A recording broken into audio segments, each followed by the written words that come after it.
All right, good afternoon, good folks at Twitch.tv. We are across the north and we are doing some Tekken today. We are a part of the European Tekken Cup major event on that, and we have 91 entrants. So I'm joined by Spack. What's good? Bro, it's been a while, man. Yeah. It's good to see you, Yossos. And yeah, like you mentioned, man, we're here for the major event in the Nordic region for the EU Tekken Cup. I'm very, very excited about this, man, because, you know, I haven't actually been to Norway before. My first time here, you know. To me as well. Really? No way. Yeah. Damn, it's not like all Nordic people just travel across the countries. Yeah. That's crazy. I really enjoy my time here, man, and this venue's amazing too. But what's also amazing are the players that we have here as well, man. This tournament is going to be really, really cool.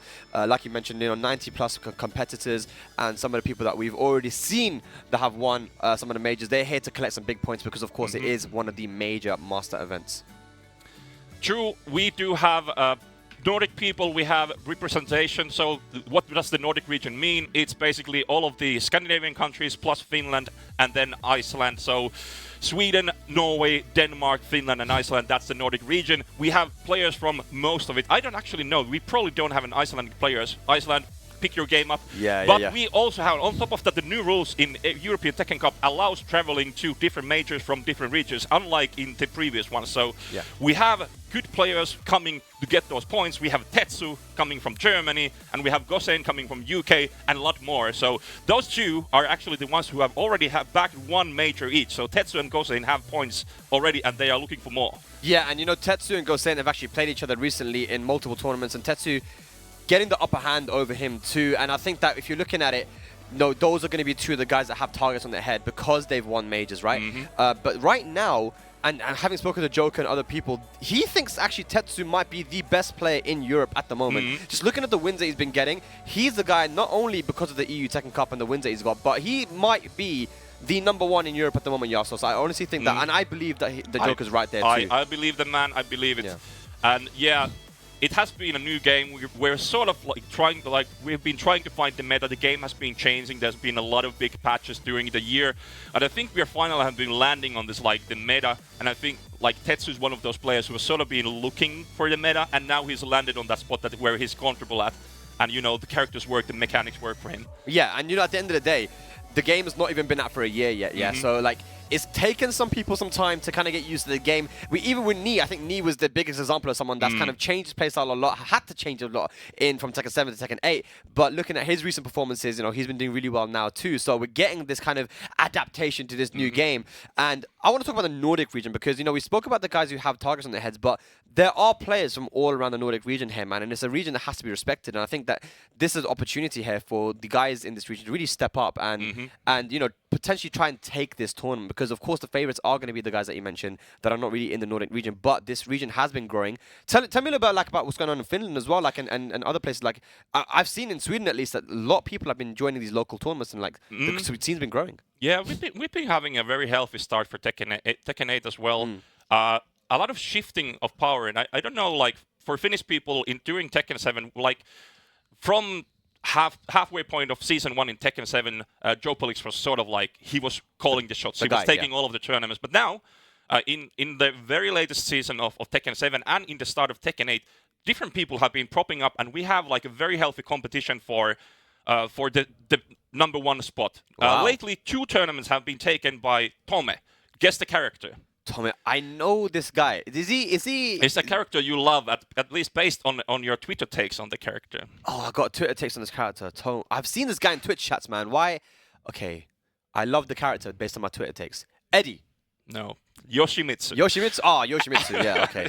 But that makes sense. But it's like he's a great player. Obviously, Yoshimitsu has been buffed a lot, but it's not like he really has been taking the game to a next level. He isn't here today, but we have some great competitors coming from Finland, and they don't maybe have as high like marks from different tournaments, but I'm expecting a lot from them. And because for me, this is also like the Finnish people don't travel too much, and that's a fact. Like the Finnish tournament players, we're mainly playing to ourselves, but now we can sort of like get some sort of like comparison. What is actually happening in Finland now that we have all of the Nordic people coming here? We have like, you know, Flower and Whale and Confident Grog and names like that are here, and we can sort of like compare. Like, okay, here's our guys. What can they do in a tournament? Yes, I think I think that's really cool because there's multiple kind of storylines here. like we had the Across the North Championship a couple years ago, right? Where you know, we saw which was the best Nordic region, and I think that rivalry is still there, right? Like who's better out? Finland, Norway, Denmark, Sweden, and I think we might get some of the answers here. Again, pride is on the line here, man, for the Nordic regions, but also I'm excited to see some of these new guys as well. I think we've got one of the new guys on the stage right now. Actually, I think he might be from Sweden, right? Yeah, this is a I believe it's Rekkekarn. Rekkekarn. Is that how you say his name? Maybe. I don't speak of Swedish that well, but yeah, Rekkekarn, I believe, is sort of like. But you know, we're gonna butcher the name anyway. Sorry, Swedish people, but your language kind of hard. He plays Lee though. I've been watching his stream. You know, he's definitely a very good Lee player. He plays Lee as well. I think one of his original ones has been Hwoarang. So I don't know what he's going to pick for. He's a very, I would say, a technical sort of execution kind of player. Right. In a sense, he has been grinding a lot on his Twitch. If you want to see his gameplay, you can also check his Twitch out.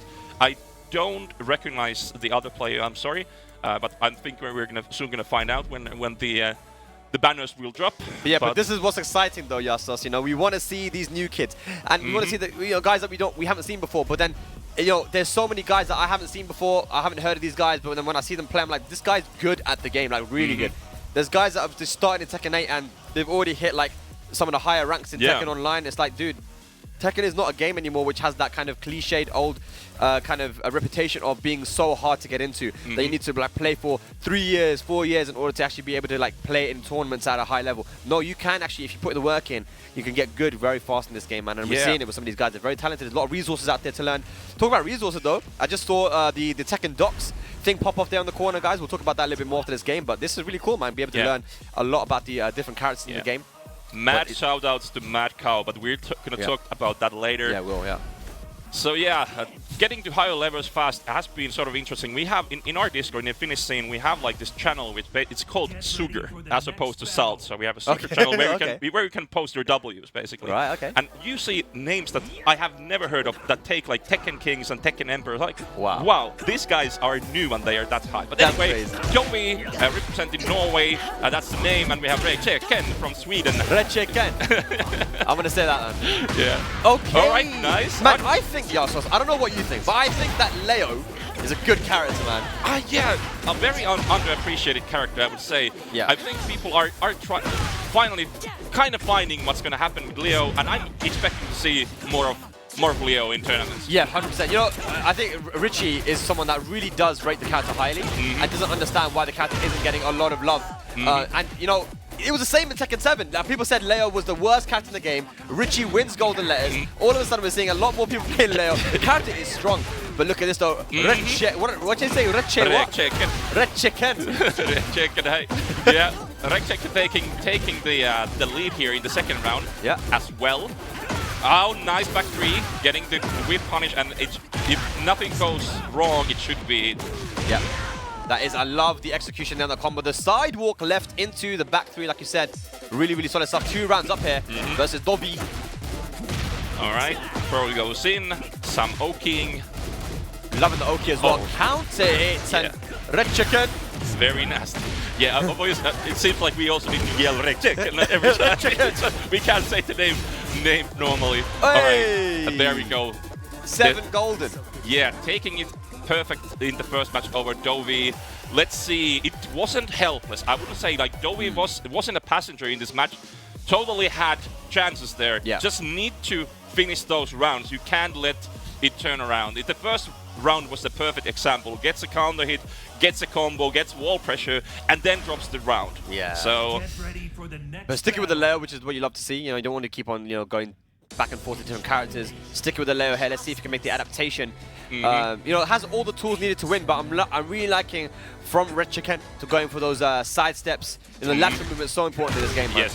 Yeah. Now that it's buffed and the backwards movement is sort of nerfed, then it gives you a lot of openings if you are on point with your side step. Wow, that was an insane punish. Oh my god, I have not seen that punish before for while standing. Oh, nice defense from Dovii though. Okay, heat is there and the counter hit. Oh, we're pressing buttons. Okay. Are we gonna get the side wall? We do. Okay. Nice optimization. Takes the damage. Takes some Oki. Oh. Are we gonna take the round? No you- way! No 1-1-3-3. How do you? Okay, it's a high stakes situation. But what kind of solution is pressing 1-1-3-3? You know what? Point? Maybe you just don't expect it in tournament. I would have got hit by that too, man. Yeah, 1-1-3-3, dude. Nice. Sidestep again into Plasma Blade. Honestly, the movement and the punishment, the combo versatility, everything right now looking super good. Yeah. Rekkekarn pressuring in hit as well. But here comes Dovii. Okay, that was nasty, there bro. was a chance. Dovii was like almost equal to health, but then that committed to the string back turn, not worth it. Yeah, here comes heat again. Dovii, nice. Okay, perfectly timed throw there to be the power crush. Okay, it's looking kind of bleak for Dovii now. Yes. Is it gonna hit though? Yeah. Yes, it does. He was jumping though. What's that? I have no idea. The email is already. I'm already sending it, man. All right, but that's one down for Dovii. Not out yet. And that's for your mental. Even if you lose, it's super important for your mental to actually get that one round. Like, man, I don't want to go 6-0. Yeah, you didn't get washed completely, right? And right now the Rekkekarn is going to be able to get the wall here. Flamingo jab. Oh, good solution, but nice lateral movement again from Rekkekarn. And the 1-1-3-3. Oh, man. Okay, interruption. Here we go. Again, he recovered with health, though. It all's gone. Goes for the install move. Lows. Okay, there's where Leo lives at the wall. Oh, the Rayton! Not enough damage, and they should easily take it. That is going to be it. Rekkekarn is going to take it 2-0 for our first set here at the European Tekken Cup tournament in Norway. Beautiful stuff. Indeed. Wow, that was good. And you know, the decision making was so on point there too. Like staying calm and composed, that even when momentum was on Dovi's side, it was looking like everything was working out for him. He just knew, look, he's in attack mode right now, rage art, you know. That was impressive. It's a very important skill to be able to land your rage arts when you need it, because it's such a good tool. I know someone's out there, but such a cheap tool as well. But it's in the game, and you need to learn how to use it effectively, and you can steal those rounds. And here, good use from Rekkekarn for the rage art and for the whole. He had all the resources. He was like leading by one match. That round wouldn't have decided anything. So just just go for it. Yeah, just go for it, man. You know, and it worked out again, especially versus like characters that go into stance a lot. If you're in the box stance or in the K&K stance, like, you know, you're not blocking. So you can go for these rage arts, and then, you know, it can work really well. So yeah, this decision making was really good there.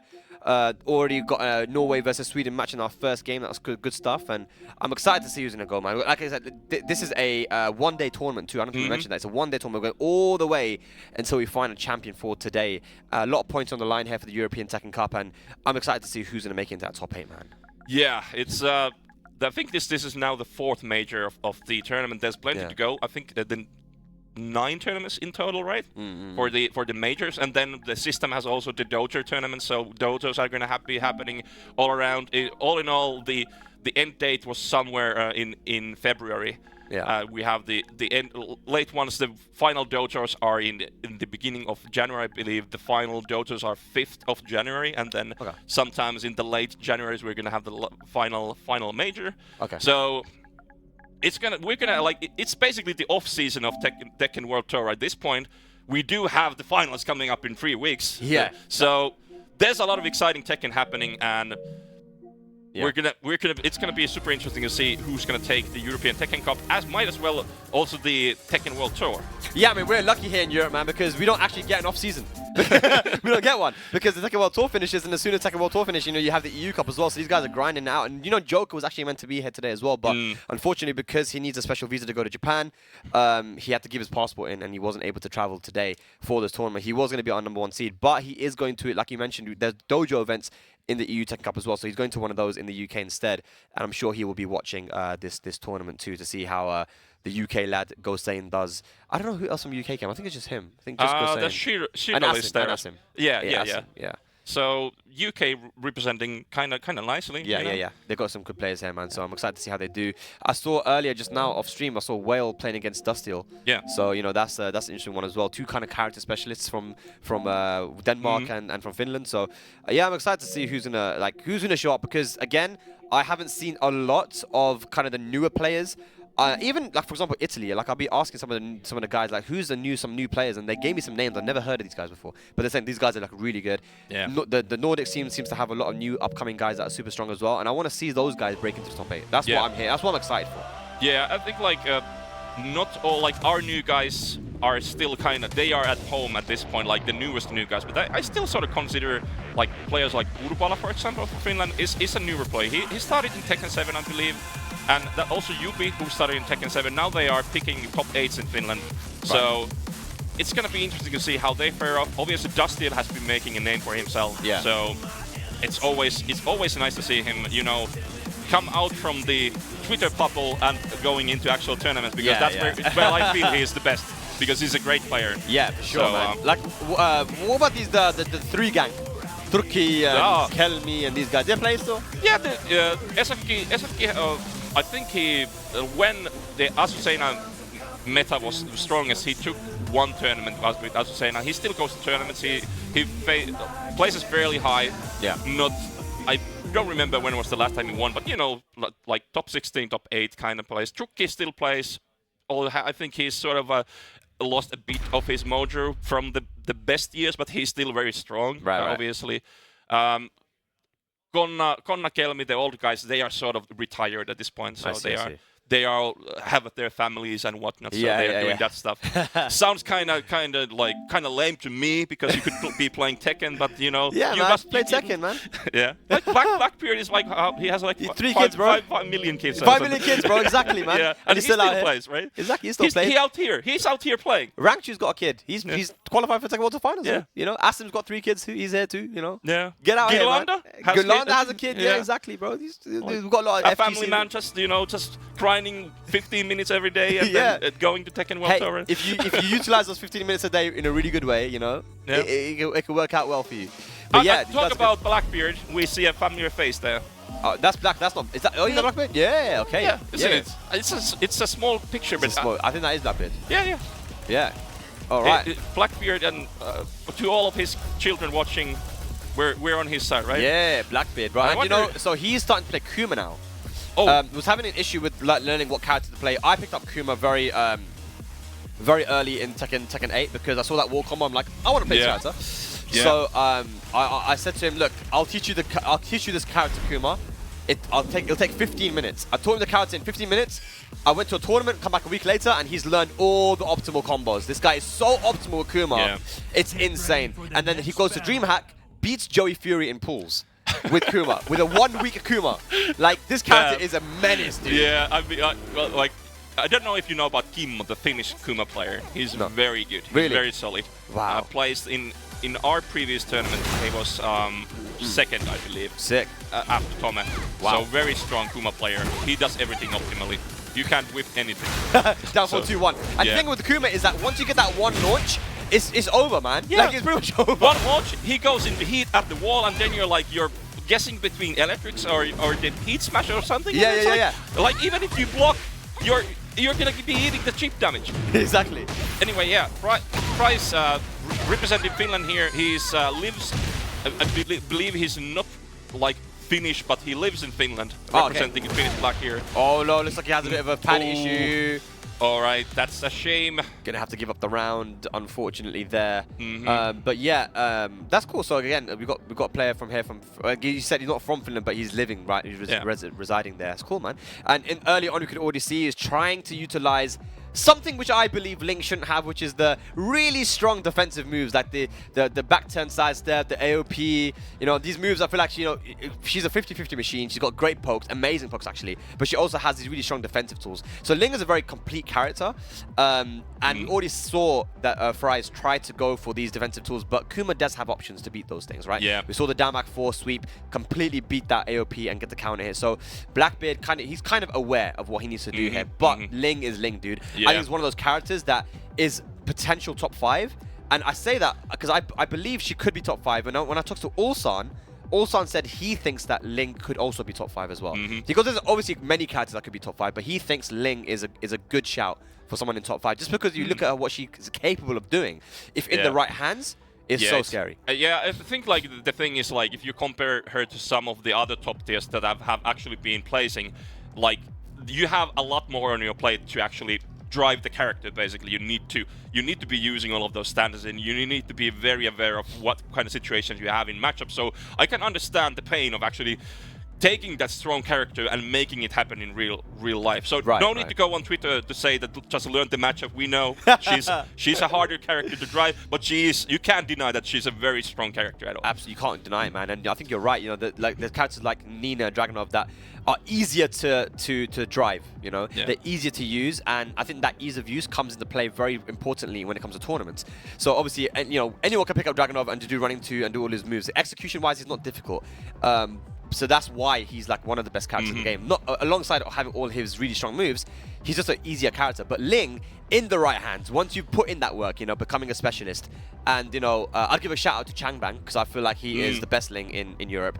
And you know, he's the type of person that knows which move. Not only he doesn't just blindly sidestep right AOP, he'll know which character and which move with which character you need to do AOP down and AOP right. When you play someone that plays Ling on that kind of level, it's so annoying, and that's one of the reasons why I feel like, you know, Ling is so strong. And I think maybe the Koreans with Weka and some of the guys they have there, they've just experienced how strong Ling is. And I think also in Japan thinks Law's top 5. Most of the Japanese players. Okay. It's because of double.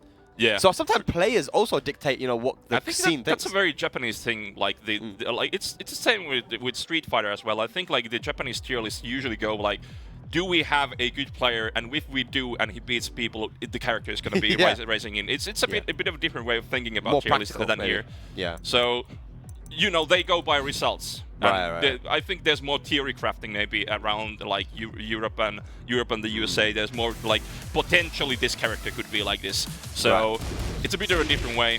But yeah, for sure, there's like after Tekken 7, all of the characters.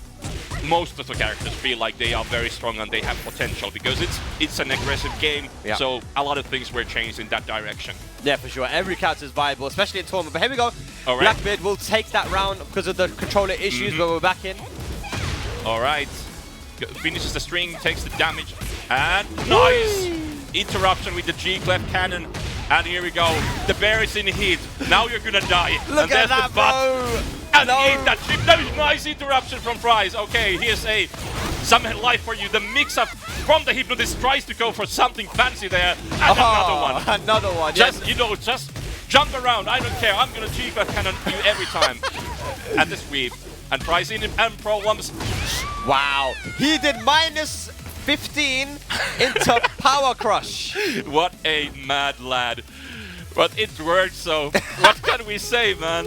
Yeah, no, it worked, man. Look, we were just talking about what works in tournament, what works on paper. That don't work on paper, but it worked in tournament, man. That's a great example about what we were talking about. It works in a tournament once. Hey, it might work again. Let's see. Yeah, let's see. We'll see. Minus 15 Power Crush? Guys watching at home, you're learning. All right. Okay, nice. Yeah. Good use of the AOP to avoid and get some damage. Oh, here's the throw. And this move totally needed, right?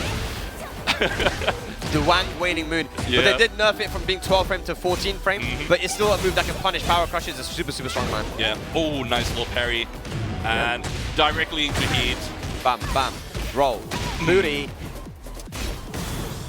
And there we go. Evens it out with just that. See the chip damage. Not even the worst kind of scene. Doesn't dare to go for the second part. And no, there we go. The back one is 2 takes the launcher and see. Oh, the spike instead. Oh, be careful. You can punish. Oh, not like that. Oh, no, my God. What is happening?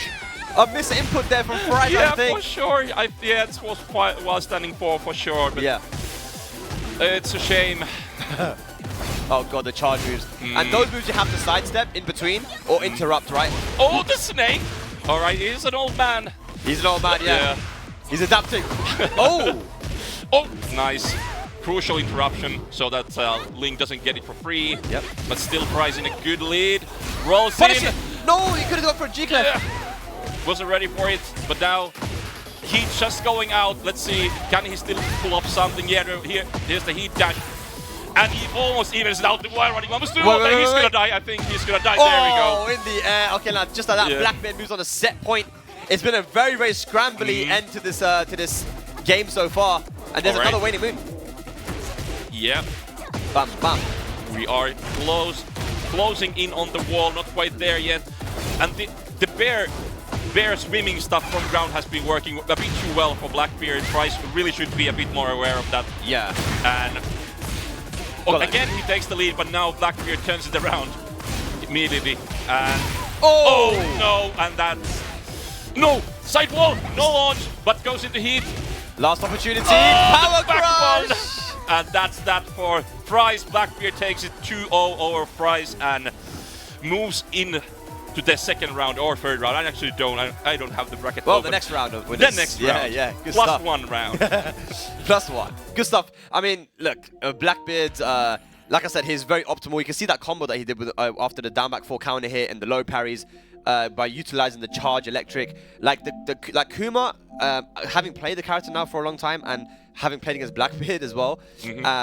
One thing that people do not do versus Kuma, which you have to, even though it's still a mix-up, it's still scary, I know, you have to sidewalk right.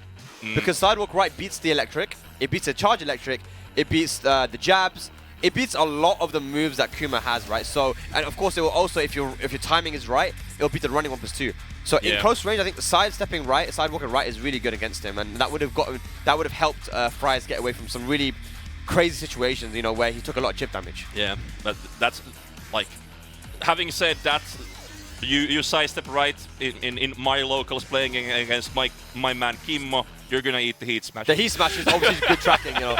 If you can call it out, it's scary, man. But you know that is something you got to do. And you know what? Sometimes I don't even mind getting hit by the heat smash. I'm like, you know what? At least you ain't got heat now, you know. It does do a lot of damage, but you know, it is what it is. Like if the cost is basically eating a shit ton of chip damage anyway, if you just keep on blocking, you're gonna be losing the damage anyway. So I guess just see him going into heat, sidewalk right, and see what happens. Yeah, it's something that people can definitely lab though, man. How do you say bears in Finnish?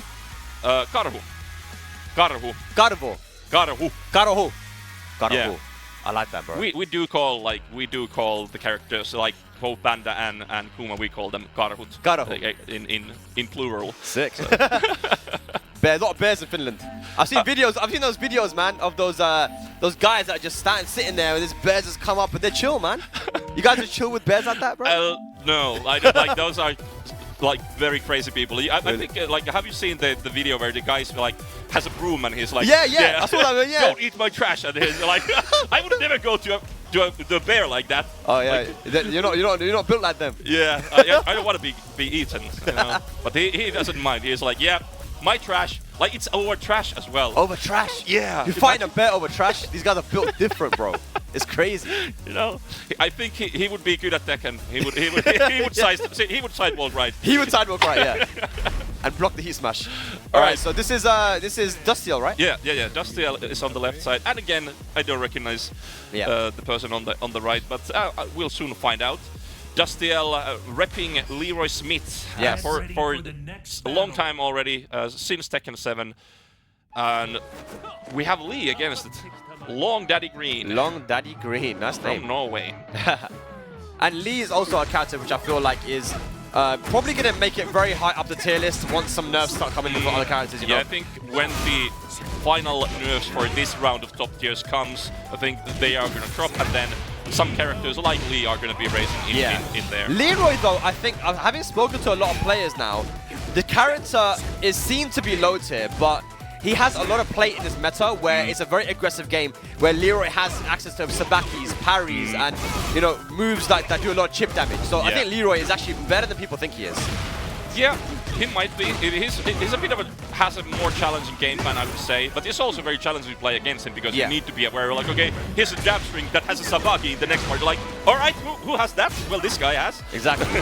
All right, well, look at that. That was a great comeback from Dustiel. He was almost dead, but then he was like, all right, let's go through here and then do a bit of Wing Chun. And and now we are in the party phase of this match because we are in downstairs. Yes. And we're gonna see some explosions fairly soon, I believe. And I think that Dustiel is one of the only guys that's been playing Leroy from the very beginning, right? Yeah. So he's very optimal with his character. We're gonna see stuff that we maybe don't see, but we do see a 7 golden letters here though. Dustiel making that adaptation, realizing that LongDaddyGreen maybe playing a little bit quite committal. Yep. Looking very, very solid from Dustiel's side. LongDaddyGreen also hasn't been slouching, but clearly Dustiel has found his groove now, and it's looking kind of rough to be in that spot. Oh man, this is looking good, man. Oh! Oh my god! And he has that as well. The I-12 counter hit launcher. Ew. It's very nasty. It's very I-12 nasty. at the wall into the infinite punches. That's guaranteed. As a wall splat? It looked like it was.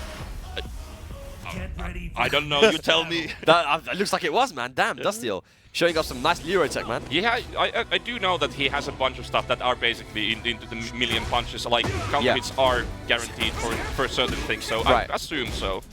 That's insane. Well, very, very dominant man there. And that low is also really annoying because it's actually -10. Yeah. So I think you could not a lot of characters can punish it. Yeah, you basically... But Lee can! Lee's one of the only characters that can punish it. He does have Western 3-3 I-10 there. Alright, not holding back, and we are getting a lot of damage due to that. And one hit away. Like the good call to just go for the heat dash cancel. You get so much chip. It's basically just like get any hit and you're gonna take the round. Yeah. Honestly, what we see right now from Dustiel is really optimal Leroy play. You know, really understands how the Okizemi situations. He knows his setups, and you know, especially in the first and two, can be so scary. But look at this, the lows. Nice challenge, but good for like LongDaddyGreen. Sometimes you just gotta let it rip. Like you ain't gonna block. Okay, cool. Oh my god, dude! That whole round was just lows until the end there. Yeah. Set point now for Dustiel. Ooh, good. Armor there goes into the into heat, but kind of slowed down the pace. But okay, there we go. Gets the dash 3 and gets the combo. Ooh, doesn't get the spike, but look at the combo still. Yeah. Oh, 192. And side wall, but Dustiel knows how to optimize those situations. He's very good at these wonky combos. Yeah, he's seen those before, man. Goes for the cane. There's a low version of that too. Decides to go mid. Oh no! That was kinda nasty. Side step. And the lows to finish it off. Dustiel, that was very impressive, man. I feel like, especially like after the first round, that didn't go so well for him, but making the comeback, realizing the kind of offensive patterns of LongDaddyGreen, and then in the end just doing his Leroy stuff and it working out really well for him. Yeah, I think he was sort of like scouting out in the first match, and he was like, all right, I can just finish my strings and he will probably challenge here, and then he cashed out in the second match, kind of roughly. So he plays a lot and he knows a lot about the game, a lot about the characters, and he's also, as he plays so much, also very adaptive player. So it's like, all right, you're gonna do that, then okay, here's what I'm gonna do, and he is gonna cash out a lot.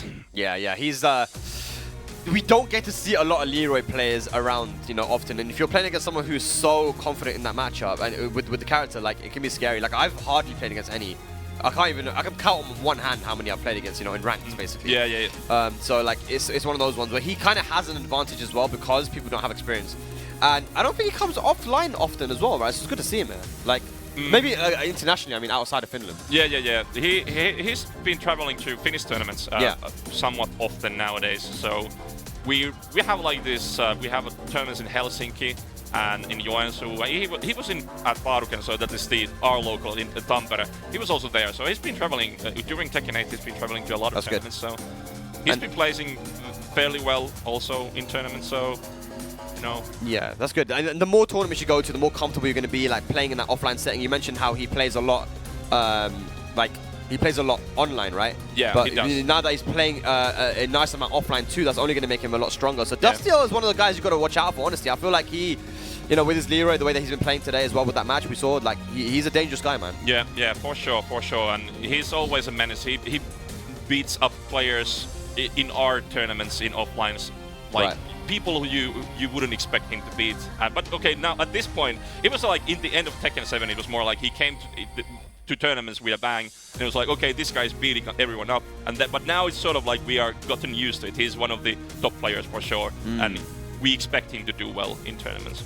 Yeah, for sure, man. Let's see how he can continue on in that winner's bracket. But we got our next match coming up, and it's going to be Mr. Robmaster. Yeah, I think that's Robmaster, right? Robmaster on the right himself. Once again, the other player eludes me, but luckily we have our tournament production that provide us with names soonish. It's okay. Meanwhile, while we're waiting, we could shout out a bit on our sponsors, and we have been provided a venue by El-Toro. So this is in Oslo, a gaming center. Yeah. We are here. The venue is beautiful. Everything is great. We have a lot of setups here available. Battery is basically providing this day. So pulling in the costs for us to have this event. PlayStation providing us with PlayStations. Yeah. And then obviously we have Bandai Namco Nordics, who has been organizing, is the one pulling the strings behind. So big shout out to them, and obviously a big hand to the Norwegian scene who have been doing this event. There's a lot of volunteer power here from Norway, and obviously also from other parts across the north. Is a Nordic collective, but this time a coalition. So this time the Norwegian fellas are hosting us, so there's a lot more of them. But for example here, Freyon from Finland is in my eyesight. You can't see him, but he's here doing the stuff behind the scenes. I love to see that, man. You love to see the kind of, everyone coming together from the Nordics and doing this. And yeah, like you said, the venue is amazing. I had a little tour yesterday, Sky Tour Rush. Big shout out to him for all the work that he's put in as well, and the whole gang, all the team for this work, and of course all the sponsors, like you mentioned, Yasos, man. I mean, it wouldn't be possible without them. And I really love this venue, dude. They have a VR room downstairs, man. I want to play on that. Did you see the arena? Yeah, I did. That's going to be where the top 8 happens. It's going to be so super sick. Yeah. This is this JacobKaas? Oh, yeah, he is. Yeah. Okay, to my defense, the screen is too small. I played the man offline. Okay. I would say he's got to be the best Raven in the Nordic area, right? Oh, he's got to be at this point. Very strong player. I played him online a couple times. Robmaster, though, this guy plays Tekken like he hates you. He plays Tekken like he doesn't like you. Like, he's such a nice guy, but he plays... I don't know if I'm going to swear. I'm not going to swear. But he plays like a beep, I love it. I love watching it. And he plays Shaheen too, and Shaheen's like super crazy.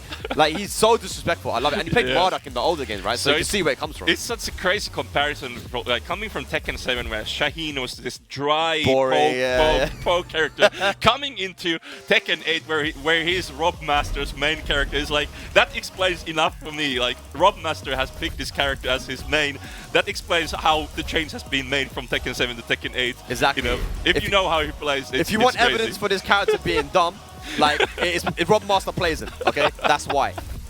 But yeah, no, for sure, man. Let's see. He's a, like, all jokes aside, he's a grand old master of the scene. Love to see that he's taking part here.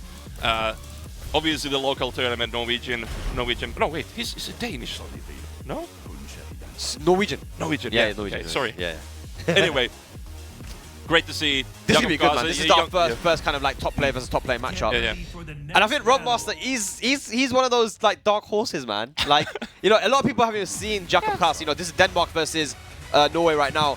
But Robmaster could definitely upset him. Yeah. No, it doesn't matter how you play. If you win, then it's like you're doing something correct. Let's see. And Robmaster immediately taking the lead here. No punish for the armor because it was armoring a move, so there was a save nowadays. Okay. And I have a lot of experience against Raven because over the years I played against Mr. Adamo, who was the best Raven player in Nordic region before from Sweden. And so Tekken Tag 2, Tekken 7, like I was very good against Raven. But now I feel like even just with the changes to his animations and like extensions on the strings, down back 2-1 into the Shadow Clone, down forward 1 into Shadow Clone. All these things are so hard to get used to if you haven't got experience against Tekken 8 Raven. Truly.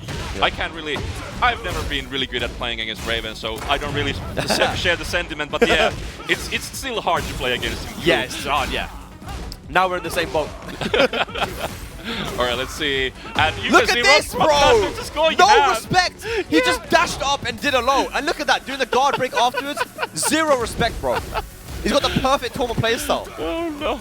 Alright, okay, Jakob. We trust you, man. No. He broke the throw, just do another throw. Oh, nice. There we go. No! A bit of a no factors, but at least gets another combo here. Yep. Nice little conversion. Oh, okay, I like this. Now we're playing with power. Punish it. Oh, punish. Wait. Ay. Robmaster pretty low, but here comes the... How did that track? Look at the damage! Oh, no, rage up. The explosion. No. Messes up. Doesn't get the wide standing move he wanted. But it's okay, because he finishes it with a heat smash. What a comeback there from Robmaster. Yeah, there was a lot of chip damage. He was pretty low at that point, but the chip damage, he got all of that back. Yeah. So, good comeback. First match only, so Jakob really needs to do something. Yeah, I want to see, like, so Robmaster plays very aggressive. He wants to set the pace of his of the match, right? But just being in your face. I want to see like a little bit more keep out there from Raven, like that. Okay. Very good counter, but you got to finish the combo. Yeah, though. you need to finish your plate, man. Do those combos. And more G-Clef, you know, Raven G-Clef also really good as well. Okay, this punish, nice. Ooh. That's kinda rough for Jakob now. Yeah. Forcing him to think really fast there. Down back 2-1. Throw, no break. Okay. Nice little berry. All right. Name on the board. 1 round for Jakob. Very good. That's sometimes all you need to just calm down a little bit, you know? Yeah, and I do agree with like what you said about he really needs to be calling the pace and not give the pace to Robmaster, because then he's gonna lose. Yeah. If he's gonna be calling the shots, then it could work out. For sure. All right, but he's a bit low, but it's looking a bit cleaner now. Yeah, and his throws are not being broken as well, so Jakob's been able to cash in here. Yeah, Good duck, good punish. Yeah, if your 8 starts with a 3 or 4, then do throws against that person. Yeah. Is this gonna kill? I don't know. You know, I wouldn't be calling it yet. Don't want to curse anyone. We'll see. All right, that he went to hell. All right. Send him to hell, man. He goes, go to hell, nothing personal. Like what? Like, dude, make up your mind, man. But this is great from JacobKaas though, man. He's been able to string together a couple of rounds. Floor blast available. The floor is lava. Literally. Yeah. Okay, he activates heat. Oh, nice interrupted. All right, gets a combo. Sick. And here comes the extended combo. Okay, and the mix-up afterwards. Okay, very good point for Jakob now. But here comes Robmaster. No respect. Still no respect. Man, throw into throw. Aggression session. Oh! Wow! What a great comeback. Once again, Jakob had the momentum. He had the damage. But still, Robmaster brings it back. It's the problem where you have such a life lead, you sit back a little bit, become more passive. Yeah. You can't be passive against Robmaster. There's no chill in this game. You can't chill. Yeah. Okay, good throw there, unbroken. Alright, throw meta. And just goes for the mid, and looking really good for Jakob. Oh boy, oh boy, No, oh boy. sorry, Robmaster, yeah. obviously. Oh no, he tried to go for the wing punish! Oh, okay. Wow, bro! Why wasn't he blocking? Yasos, what did he do? I don't know. He doesn't respect the block button. No, it isn't even binded on his controller. He doesn't have block button. He just has 3 directions on his D-pad, like only forward. Crazy, bro. Man, just went up in. But good from Jakob though to know that. Look, he's not gonna block it. I'm gonna go straight with my heat smash and it worked. Final game now. All right, this is what we love to see. Going to the third match. So Jakob now probably has the momentum, but Robmaster, I think his mental is very strong. He's not he's just not giving anything away, even though he lost. But he is not breaking throws as well, man. Like every throw has pretty much been unbroken here. Yeah. And that is something that Jakob has to keep in the back of his head. That's gonna be a guard break. Guess again. Oh, another one. Okay, that's a lot of damage. Nothing's out yet, but he needs to get a big hit, a big counter hit, preferably. Okay, that's something. 1 hit on the ground. Another one, and just go for it. Rager? Yeah, maybe. Okay. Maybe. Yeah. Yeah, good beautiful combo. Yeah, unfortunate that, I mean, going for, it's a hard floor break, so you got to hit it twice. Went for the first sweep, made the floor pink, and then got that second sweep into the kill. Good stuff from JacobKaas. Nice comeback. I think JacobKaas is learning from Robmaster just to not give any respect, just going for the double sweep there. It's like straight out of his, like, Robmaster's playbook. That's what happens though, with the way Robmaster plays, it makes you get angry and want to play the same way. Yeah. It's like, you're disrespecting me, let me disrespect you now. All right, and another break from Jakob. Yep, final destination. Yeah. Jun Kasama blessing this round there in the background. Yeah, just walking, chilling, vibing. On her lane. Ooh, Wow! Okay. Okay, there's a slide. No, I think so. Yeah, I think that was a missing button Yeah. slide, yeah. There it is. Just do it again. Oh, Trying nice. to go for the back. Is Hey. that the backswing block? Yeah, I think he bound. At some point, he bound the block button there because I think I saw him block. And then that was good. Good stuff, man. I'm proud of you, Rob. All right. One round apiece, one game apiece. We're all even now. Both guys will have heat activated right now. Oh, gets a small fault combo out of it. There it is, activated. Okay, I think the heat is the worst part here because it's working for Robmaster and he's on set point now. Yeah, Jakob been caught ducking a lot in heat and just been guessing incorrectly every single time. Can we get a final round though? Good throw. Okay, looking a fairly solid start for Robmaster here. Okay, Jakob fighting back. Looking better for him now. He's taking the life lead. Oh! Wow, the trade. No break again on the throw. Jakob, you gotta remember that. Okay. No! Oh no. That's Rots! A Oh, slide no. comes in! Another slide! No! Not this time! Oh! And that's one down for Robmaster, and that means Robmaster takes it 2-1 against JacobKaas. What a great match. Very good match. Norway taking that one over Denmark. Robmaster, man, with the relentless pressure. Yeah, you know, not really giving him much space to breathe. And, you know, when you're playing that fast Tekken, you don't get much time to think as well. Like, you know, there were certain situations which I feel like Jakob could have capitalized on by utilizing the throws a bit more. The down forward one was, the down back 2 one was working really well. The extensions weren't being blocked either. It's just when you're playing under pressure in tournament with Robmaster just in your face, push. It's hard like to kind of think. when you need to do so many decisions in such a short time, it's gonna be very hard to, like, when you're basically hanging onto your dear life all the time and you're like, okay, we can see it from here, like, okay, you probably should have thrown more, but it's like while you're playing against a player who is very aggressive and has a very hard pressure against you, it's like, okay, I need to defend, okay, I need to pressure, I need to defend, and it's all like the sheer amount of things you need to do, the APM that you need to have to actually be pulling through anything there is very challenging. The pressure is a lot, man, especially in tournament. But that JacobKaas is a dangerous guy to have in that loser bracket, man. So true. Let's see how far he can go there, man. And again, his Raven, Raven not a character we see all too often as well. Also, one thing I love is someone actually made a tweet about it. I think it was Gulanda who said that in the beginning of Tekken 8, everyone was saying Feng was like top 3. And then now, you know, the conversation has shifted to like Dragon of Nina and Yoshi and these other characters. Like maybe now we move on. Maybe after finals, maybe at finals we'll see something crazy that we haven't seen before. And people's opinion about the top 10 will change, top 5 will change. You know, you never know. I think like there's such a long time between like the finals and the final Tekken World Tour like tournaments. There's such a long time for the meta to change. There's been patches. Yeah. Heihachi just came out. So he's gonna be like available, and like if someone actually picks up Heihachi and is like amazingly good, you never know. Someone might be like, okay, here's my Heihachi, check these hands and check my stance mix-ups. And we've seen that before with like people like AK, who majority of the time he would use Shaheen, but he always had an Akuma for the first to one situation. You know, like it's 1-1. And he has a choice. I'm gonna go Akuma. Akuma first to one, and I knew he'd win. You know, so like. Yeah, you never know. You might have the same situation where it's like, okay, I'm losing. I just lost my main, but I won the first game. Let me just go to this random character like Heihachi or Raven and just like surprise the hell out of my opponent.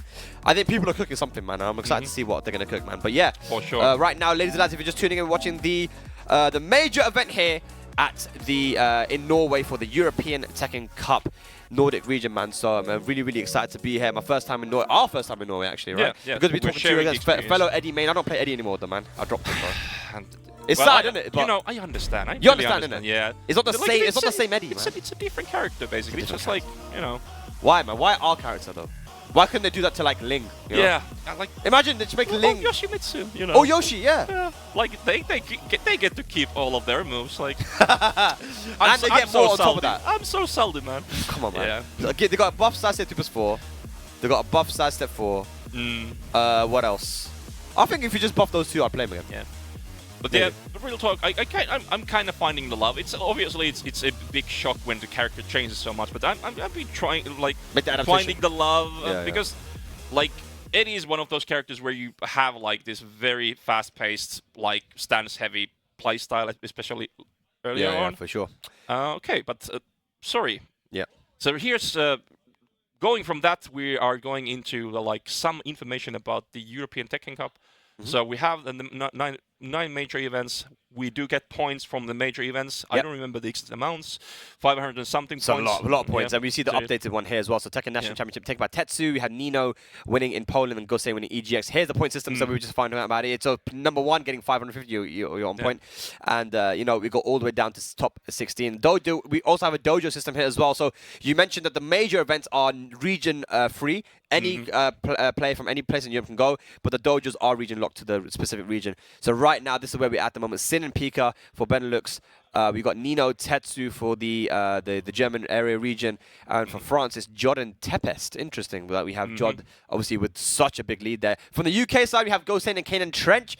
Joker, who is going to be going to a dojo event. We'll see if he's going to be able to get up in that top 2. From Poland, we have Bati, the King player, and Frizen. And of course, from the Nordic right now, where we are at the moment is Flower and Giffy, because there hasn't actually been many tournaments outside of just the dojos, right? Yeah, it's like the dojo system exists, but we haven't had many tournaments. It's a smaller region. It's kind of like we're a bit more scattered around. Yeah. So it's been kind of tough. Look at that. For the Greece one, it's literally the twins, H-Dope and K-Top. We had, so yeah, of course, we have a couple other players as well, the Italian and the Malta region as well, the Spain region, we had Tibetano. And then, yeah, let's talk about this one, Yassos. What we see here. You should know RB Norway. If you've played since Tekken Tag 2, RB Norway has been steadily give us some information about frames. But now the man behind it, Mad Cow, has provided Tekken docs, which works in the same way, but it's even leaner, even meaner. And it's very good. You can filter out by move properties for characters, and you can search between multiple characters. It's a very good system, and you can use it online, and I believe there's an app for it as well, if I'm not totally mistaken. But TekkenDocs.com, big shout out to the Mad Cow for providing this, and obviously the RB Norway for all the years of good frame data coming from your direction. Can't stress enough, if you guys are new to Tekken, maybe you started in Tekken like mid Tekken 7, late Tekken 7 or Tekken 8, RB Norway was how the whole world knew frame data. Basically, even all the top players, we all went to RB Norway. These guys, they collected frame data by going into the game and figuring out, because frame data wasn't always available in the game. It was only available later on in Tekken 7, right? So before that, we needed to have websites, and that was the main website. RB Norway also not just like a website for frame data, to have other resources. Now they have these Tekken docs things. So again, big shout out to Madka. I haven't seen him for such a long time. I remember I played against him back at Headstomper 2015, dude. Like, you know, and when I found out he was the RB Norway guy, I was like, no way, dude. Like, thank you so much, you know. And I know MYK, you know, when I was commentating, one of the RB Norway guys was playing, and he goes, dude, that's RB Norway, dude. Like, so everyone knows about it, man. It's sick, man. Shout outs to them for sure, man. All right, but end of that section, we are moving into our next match. I do spot a Gajimaru sitting on the left side there, and once again I don't recognize the other player. I'm sorry about that, but Yoshimitsu, El-Toro. Oh, it's El-Toro. All right. Oh, okay. So this is one of the guys that's been winning stuff in.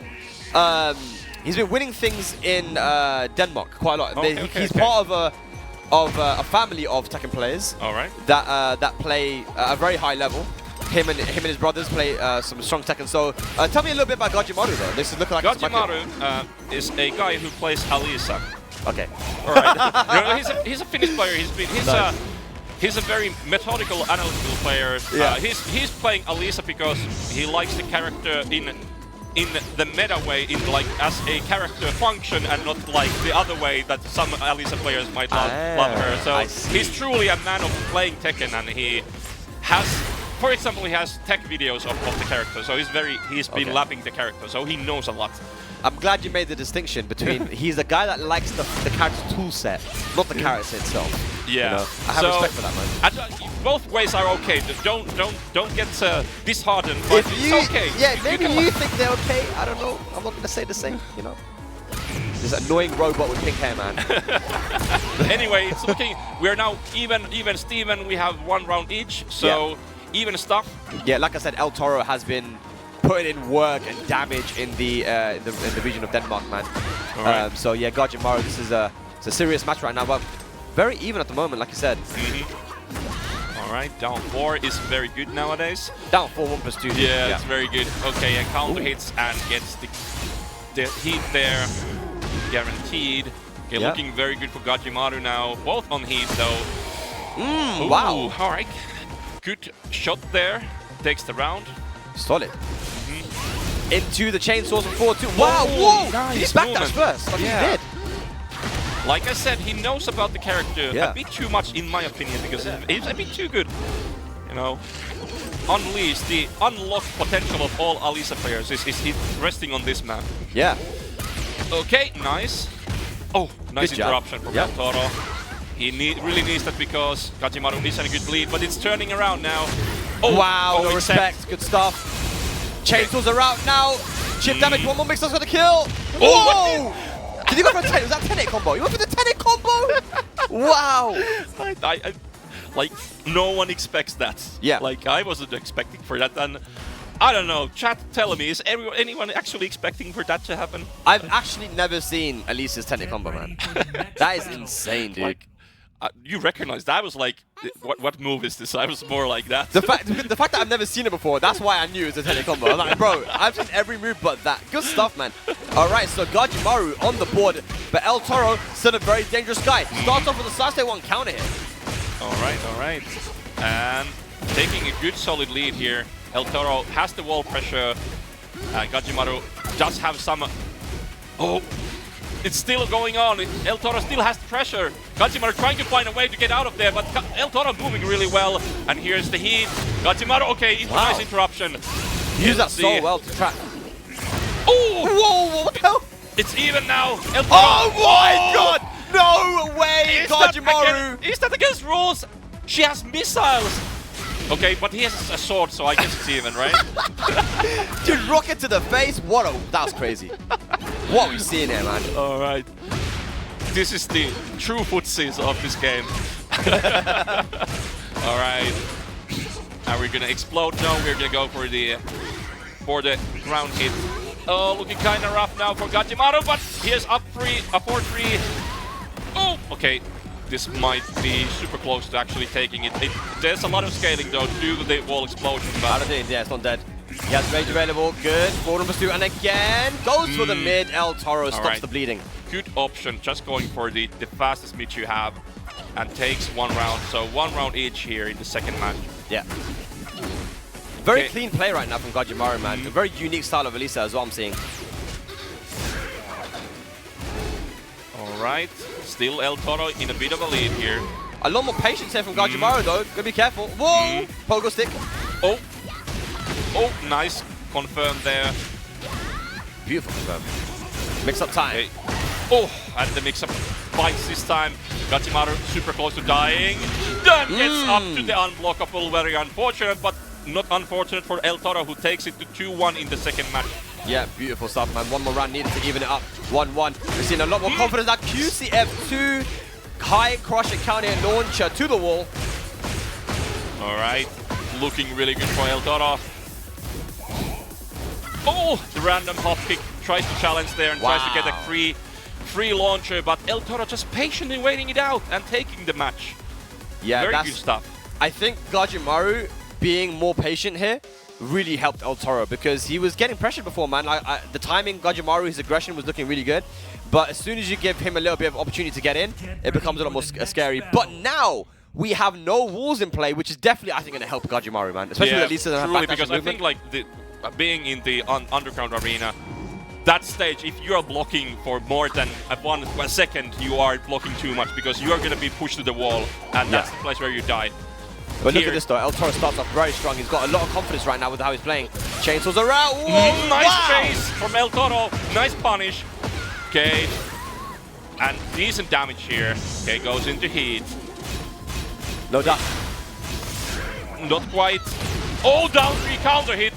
A bit lucky, I would even say, but you know, you gotta take it if it comes. And now Gajimaru in the lead. Wow, what a comeback. That was crazy. Gajimaru.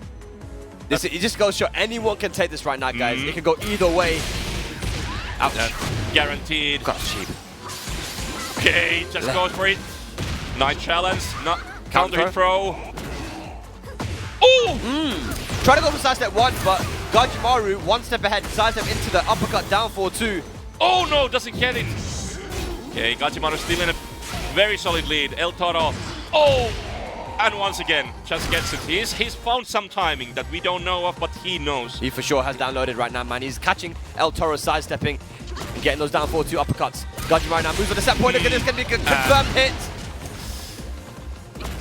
Solid play right now, Gajimaru. All right. El-Toro trying to catch up, and here comes the... Takes the lead solidly here. Goes into heat. Okay. Yeah. Now it's the real fight starts here. And Legs.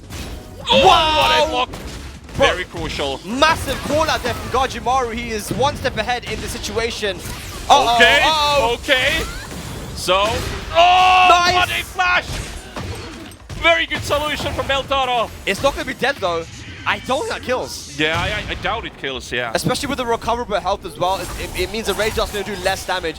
Gajimaru will have some health remaining to potentially close this one out. That's a lot of health. You can take a poke with that health. Oh, the back roll! You took it though. Hang on. Huh? Oh my god! Gajimaru!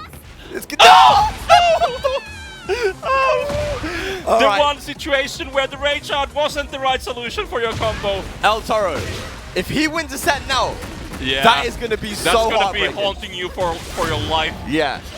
You better win now, dude. Yeah. You've got frames. Okay. Oh! And nice. He's just armoring now. No doubt. Yeah. Doesn't dare eat the long. Okay, this time, man. You can do it. You can do it. Do the combo. No way! He dropped it again! Okay, what he didn't is get going up, I on? think. No, He didn't get up. Okay. Oh, he's giving me a hard... I'm an old man. I have high pressure. I'm gonna die if he keeps on doing that in the later matches. What is this? That sucked. That was so bad. For both of you. I hope you guys watched this back. That sucked. How many combos can you drop in one round, dude? Wow. Oh no. Alright. At least... I don't even want to say congrats. Yeah. Both of you sucked. I'm just like... I'm lucky my boy took the match, but come on, bro. Insane. But yeah, that's what happens in tournament. We actually literally were talking about it before, right? How in tournament the high pressure situation can come up. You start shitting your pants everywhere. There's poop flying all over the venue. But it is what it is, man. El-Toro, definitely one of the top players there from Denmark, who I think a lot of the guys in the Denmark scene must have been looking at him as like a guy who could do big damage here. But Gajimaru, look, he wasn't on my radar, but now he is. Now he is. Because the way he was able to adapt and call out the spins with up 4-2, the way he was able to like get the timing, sidestep down 4-2, the down 3, he got multiple counter hits with the down 3 in the end. That's how he managed to finish it off, right? So very impressive, man. Yeah, very good timing. Like he was, the first match was kind of a scuffle, but then I feel like from that point onwards, like Gajimaru was like finding the defensive and the offensive options very well and timed all of those. Like you could see it from using except the down 3 and down 4-2, which you got a lot of value from. Like basically, okay, this guy is gonna press now. Yeah, and then he was like, all right, here you go. Really good call outs on that, man. And like you said, he's one of the guys that really knows a lot about the Alisa tech. And maybe there was things that he was doing that we're not really aware of, right? Yeah. Which helped him to kind of take that set He's there. He's a very deep player. So I think he's a couple of tens of IQ points higher than us. Yeah. So although he plays Alisa, so that puts it down a bit too. Yeah, so now he's on the same level as us. Like it evens out to 100 when it's like solid, man, solid. Alisa again is a character that I feel like with how strong she is, we don't see her too often. So I'm really happy that we have Gajimaru here, man. Because I'm learning too. I'm learning about these players that, again, it's the Nordic region, right? It's the EU Cup. So every country is kind of competing against other countries, but we are all EU, right? So it's cool. I'm learning more about our EU guys. I also think that Gajimaru is actually going to the last chance qualifier as well. So because he's worked in Japan, so he's kind of like he knows Japanese and he has been actually working in Japanese in Japan. So I think he has ties there. And as far as I've understood, he's going to the last chance qualifier. Sick. So you might be seeing more of him. At least round 1 and loses round 1 of him in the last chance qualifier. I think with that Alisa, we can see some damage in the LCQ. I'm excited to see him now. I'm good to know that he's going. And oh, bro, there we go. It's our boy, man. Look what they did to our boy. Cousin Gordo, as Sona calls him. Really? Yeah. What does Sona think of Eddy? Well, you can. you probably know. It's not too far off from what you said yourself. Okay. Shouts to Sona, man. I hope he's watching. But yeah, we got Dustiel back onto the stage. Yeah, and once again, player 2. I think I recognize the face, but the name eludes me. Let's see what the name is. Either way, you take it 50. It's it's Ace. It's Ace, huh? The online player we see a lot. And Ace was actually a name that, you know, some of the guys are saying, okay, Ace is going to this tournament, you've got to watch out, man. He knows his character very well. Yeah, I think I'm taking a beating from him online. Yeah. I'm fairly certain. I think a lot of people remember. I need to go to the page that gives me answers on my statistics that I shall not say. The wiki page. Ace. All right. So this is also historically kind of funny because Dustiel has been playing a lot against Sona. So it's like he knows the matchup and he hates the matchup, as I believe. He hates all matchups, to be quite frank, but I think this is one of those most hated matchups. Really? I mean, Eddy is, again, the reason why is because I think the character puts you into these guessing situations which are really, like, mentally taxing. It doesn't mean Eddy's top tier, it doesn't mean he's top 5, but like I said, I would rather be oppressed by Dragunov than have to guess constantly, you know, in that situation there. Yeah, it's mentally draining, like you said. Yeah. All right, but Ace in a bit of a lead here. Dustiel took the first round, but okay, let's. Oh, nice. Dustiel turns it around, gets a nice sidewall combo there, and now just zookeeping. But here comes the 4-4, which is kind of, it's a very tricky button to defend against. I-13 mid, and you need to interrupt in between, and you get a float combo. So very nasty. You don't actually normally see anyone actually interrupt that 4-4. It's so quick. I've never interrupted. I know how it works, and I haven't seen anyone interrupt it. Yeah, it's you can sidestep the second hit as well. Yeah, you can go right. Yeah, I've seen that once, like maybe once, right? But yeah, very difficult to do because it's so fast. But nice, we're all even now. Oh, that was minus 14, nice. But Dustiel not getting the punish. Okay. Yeah, 1 round each. Ace hanging on there. Very solid stuff. 2 on 2. Nice. I have no choice. A counter hit, and is this gonna be enough? Nasty combo. Filthy. Yeah. That was filthy. That was indeed some Wing Chun. All right. Nice walk there from Dustiel. And optimizes the combo like mad. Oh, no break. I think he was trying to do something else, I believe. Yeah. Okay, dash 3, goes for the heat smash. Punish it, no punish! Yeah, that 3-3 has to be to be a clean hit. Okay, and just takes the chip. Oh, this might be rough for someone. It's gonna be rough. I think, yeah. Nice. Okay, we're gonna watch the movie anyway. I actually respect that because the wall was next to him. Yeah, I would have done exactly the same. Yeah, I think just to be the safe. side wall could have messed it up easily. Yeah, get the Ancestors assist. Yeah. Finish that. Take us to the final round. First game at Ace. We've got Norway versus Finland. Oh, and punishes. Ooh, that is the right punish, yeah. Yeah. Why is it minus 15? Yeah. But it's easier to counter hit confirm now, so I guess it's, you know. Oh, here we go. Okay. Very good lead for Dustiel, but nothing's out. You can see the chip part there. He can gain all of that life back, and he's making good work, actually getting it back. Okay, Dustiel counter attack. There's a down for 2. I-14 again. Get 3-4. Hang on. Okay, Ace in a bit of a lead. Okay, scratch that. Here's the cave, and here's the sidewall. Oh, nice, man. Dustiel is really methodical with his usage of the pokes, man. You know, like he plays the poke game super well. Ace, he starts playing better when he's at more of a mid-range where he can start to assert the keep out, the 4-4-3, the kind of the mix-ups. But Dustiel, when he's in that close range, Yossos, he's doing a really good job there, man. Yeah, because like he plays this the frame situations like in such a challenging way because you need to be aware. Okay, there's a difference. Like 1 frame differences might be the difference of you getting launched and you getting a punish. Basically, right. If you are 1 frame late, you're gonna be in a world of hurt, basically. For sure, man. But right now, Dustiel gets a combo, gets that close range again. Look at that wall splat. Wow, combo videos. Very strong start for Dustiel, and it was nice. No heat burst for you. Takes the first round. And it's once again, right, we saw Ace not being able to deal with that poke pressure in close. Sidestepping really well too. There we go now, Ace getting something on the board damage-wise. Takes it to the wall as well. Nice combo, wow.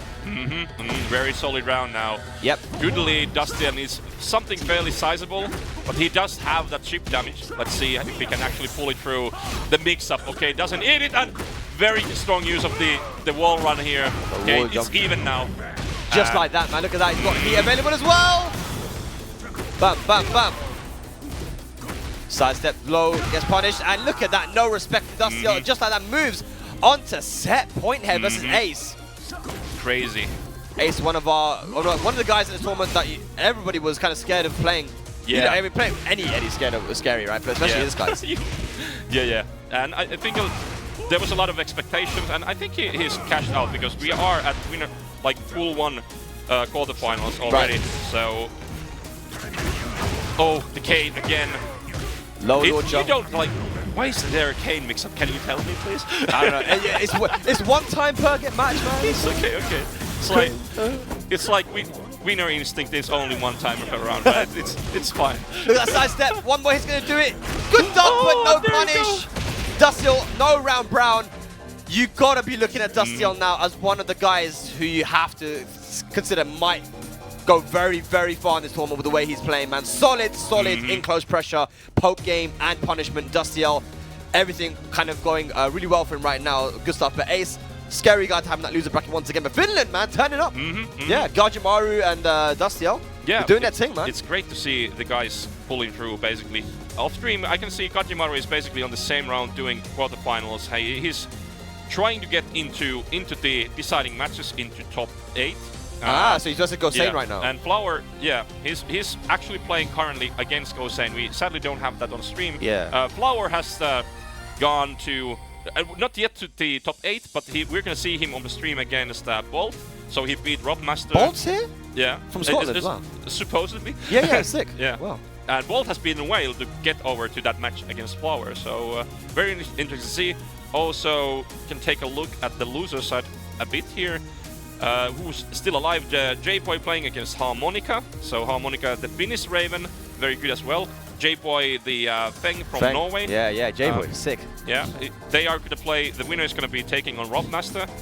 Even is waiting for the loser of one of the winner side matches. Still, we have Scorpion. Sorry, Scorpion. The name is too long, man. People's never gonna remember your name. Scorpion something. All right. Anyway. Yeah. So the matches are going on right now, right? Yeah. So they are ongoing matches. Yeah. The bracket is available in the chat as well, guys. We've got the chat open here as well, man. Hello, all of you guys. I'll see you guys, man. Waldo. We'll see Esla, Anguish. What's up, guys? Chicken Chakra. Hopefully you're having a beautiful day. It's a very nice, it's like sunny weather in Oslo, like, I don't know, +5-ish, so in Nordic scales, that's very warm. So it actually is warm it's cold, but it's like warm for the country. Period, yeah. We're going to Tromsø. So like, that's northern Norway. I'm going on Monday with the lads. It's going to be -8 degrees on Tuesday. Can't wait, man. And yeah, the one match I missed there was Rekkekarn is still alive against Scorpion, the name has been shot into Scorpion now. And JacobKaas is still waiting for the winner of Mr. Jallo and Price. So. Wait, Mr. who? Mr. Jallo. Oh, cool, man. Yeah, what's up, Richie? Hello, how you doing? Dusty, what's up, brother? What's up, everyone? Hope you guys are all doing well in the chat. Make sure you spread the stream and let everyone know what's going on. I think we got Bolt coming up now versus Flower. Scotland versus Sweden. Guys, here we go. All right. Neutral Mania 2, November 30th. There's a dojo event on the European Tekken Cup. A lot of people are going to be going there as well. I think it's a 96+ dojo now as well, so shouts to them. Shouts to the Scottish scene, man. You guys got some really, really good players and organizers as well. They've always been a very strong scene, and we might be seeing it here, Yarsos, man. With one of the rising talents in Sweden. Very, very strong player, Flower, organizer and competitor. Affable Flower he's been grinding so hard, both on the TO side and on the gaming side. So it's great to see him so far up in the tournament already. Yeah. I said he's a rising player, but he's one of the best right now. Like I feel like when it comes to his performances. He truly is a great player. Yeah. All right, but here, this might change. Bolt decides to go for the pro path directly, obviously because he's a grappler player, and you know, you can, if you cannot play king, you can be throwing, right? Yeah. Nice duck though from, and now, we immediately take the damage there. One thing I really like about Flower is just his execution is insane. Mad. You kind of have to have like good execution when you play Lee. See the damage. It's crazy. Look at the health. Where did it go? I hate Lee. I hate playing against Lee. So annoying. But his execution is so good, man. Oh, nice step. Look at this execution, bro! Bro! He does it every time. Side step into it, acid rain from side step, and it works. But Bolt, you know, Bolt actually used to play a lot of Noctis back in Tekken 7, I believe, and Zafina too.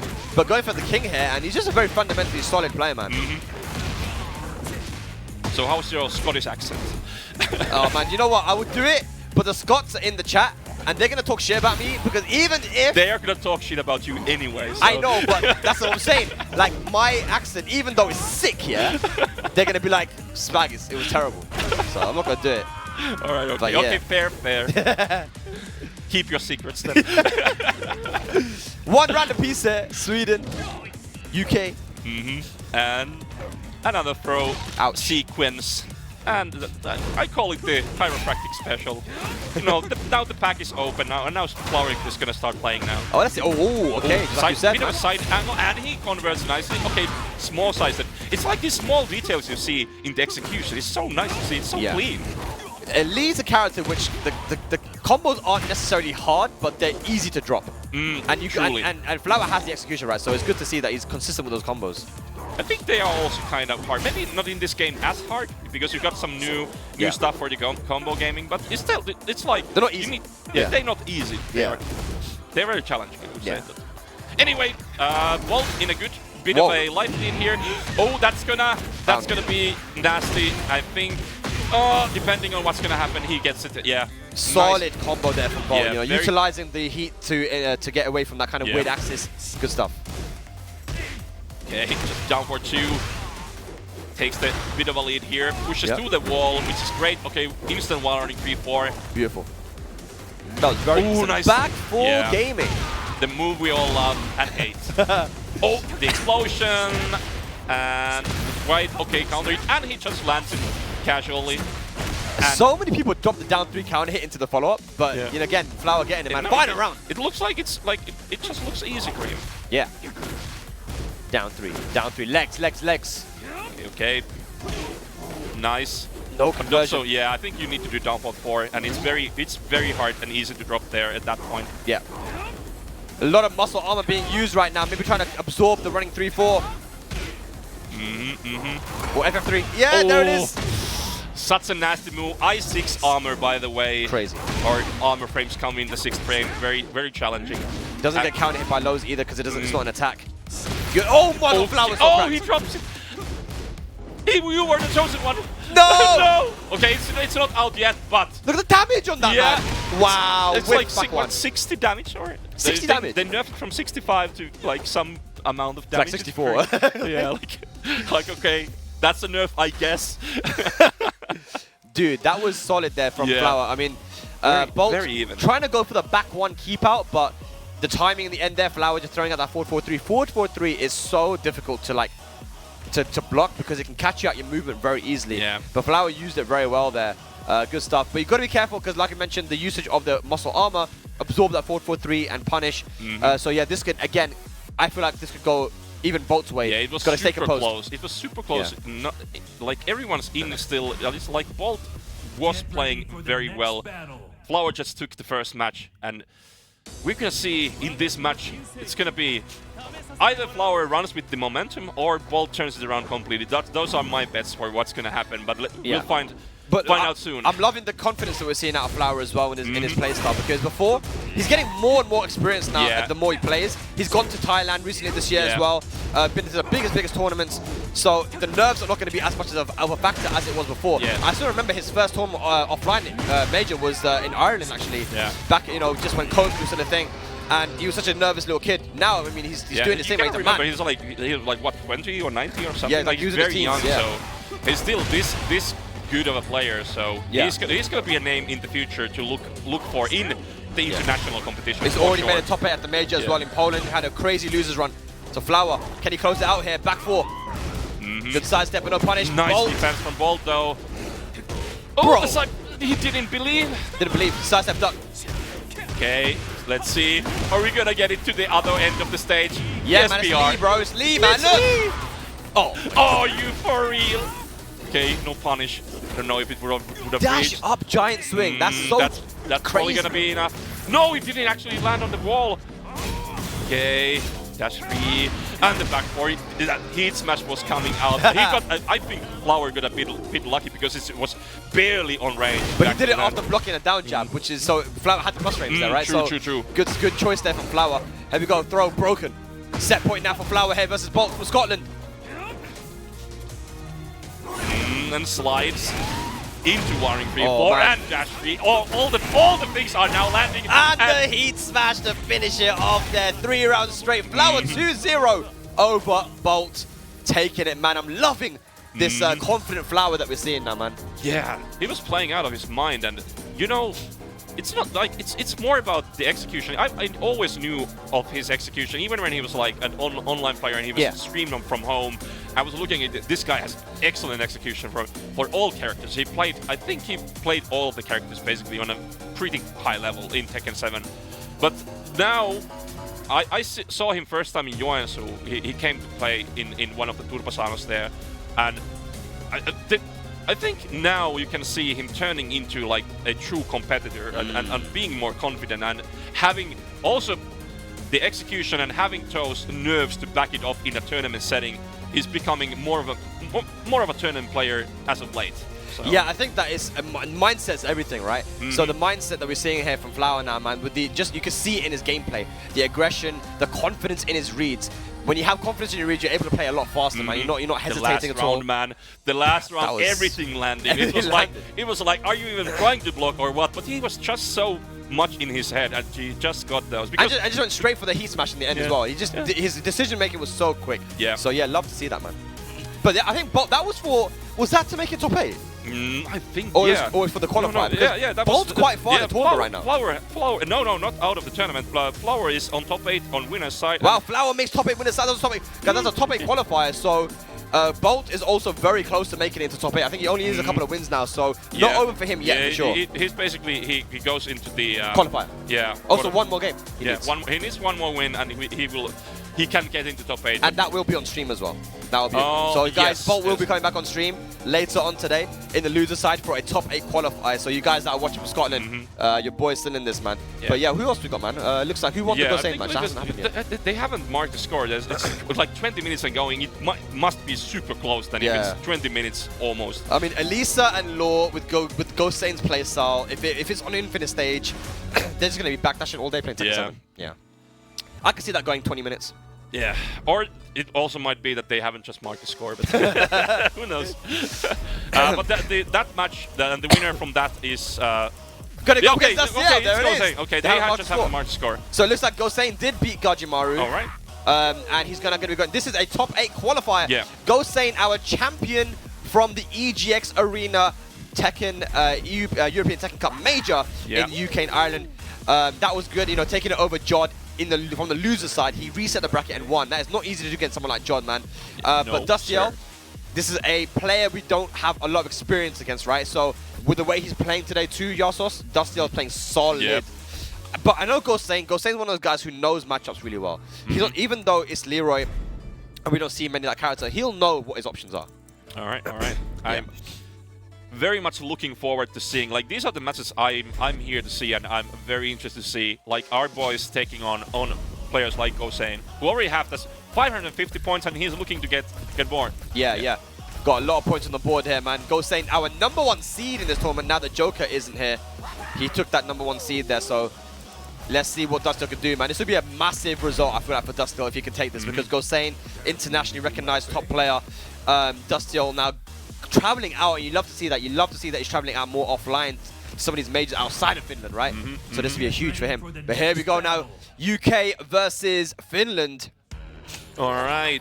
We won't be biased. We won't do that. I'm going to be biased. We're not going to be biased. What are you talking about? All right. We've got a lot of Dustiel fans in the chat. I respect we him, have this chump from UK against the most handsome, beautiful Dustiel from Finland. He does have very nice hair, I can't lie. He's got nice, beautiful, luscious hair. All right, okay. All jokes aside, Gosain taking a very definite stance in the beginning. Okay, you might play this character, but I don't care. I'm just gonna do some low stuff. We're gonna slide in, and that's first round. Yeah. Very quick work. 24 seconds down. Bruce Lee versus Ip Man, bro. It's like Wing Chun. Like, is the student gonna surpass the master? That's the question. All right. Okay, Dustiel. Wow, look at that bait out the parry. Like I said, Gosain knows the matchup. The mind game's running deep. Yeah, it's like I said earlier in the Dustin match, one frame can decide are you gonna get the punish or are you gonna die, and this was the time he got the punish. Oh, the auto parry in heat. So disgusting. Alright, it's very challenging that he doesn't get up from that situation. Gosain very definitely taking this first 2 rounds.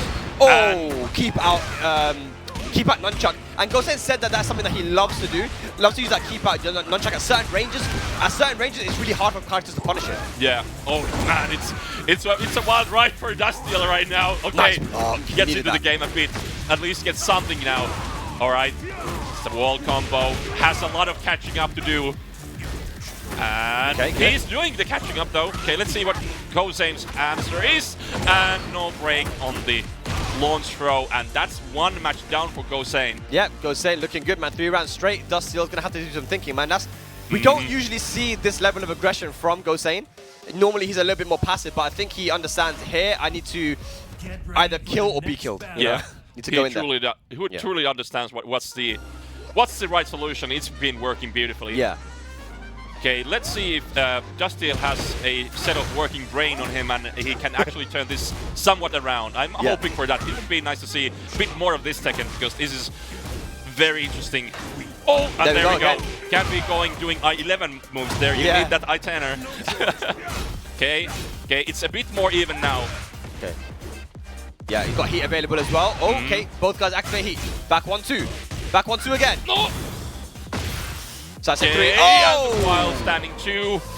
Good mix up there, Dustiel. Like, it could have been the breaking time, but no. Dustiel didn't get the memo. And Dustiel understanding as well after back 1-2 that you got a sidewalk left after the last hit. In the previous second, it was sidewalk right. So he knows what he needs to do here. Good duck as well, back 2-2. Yeah. Okay, Dustiel in a good lead now.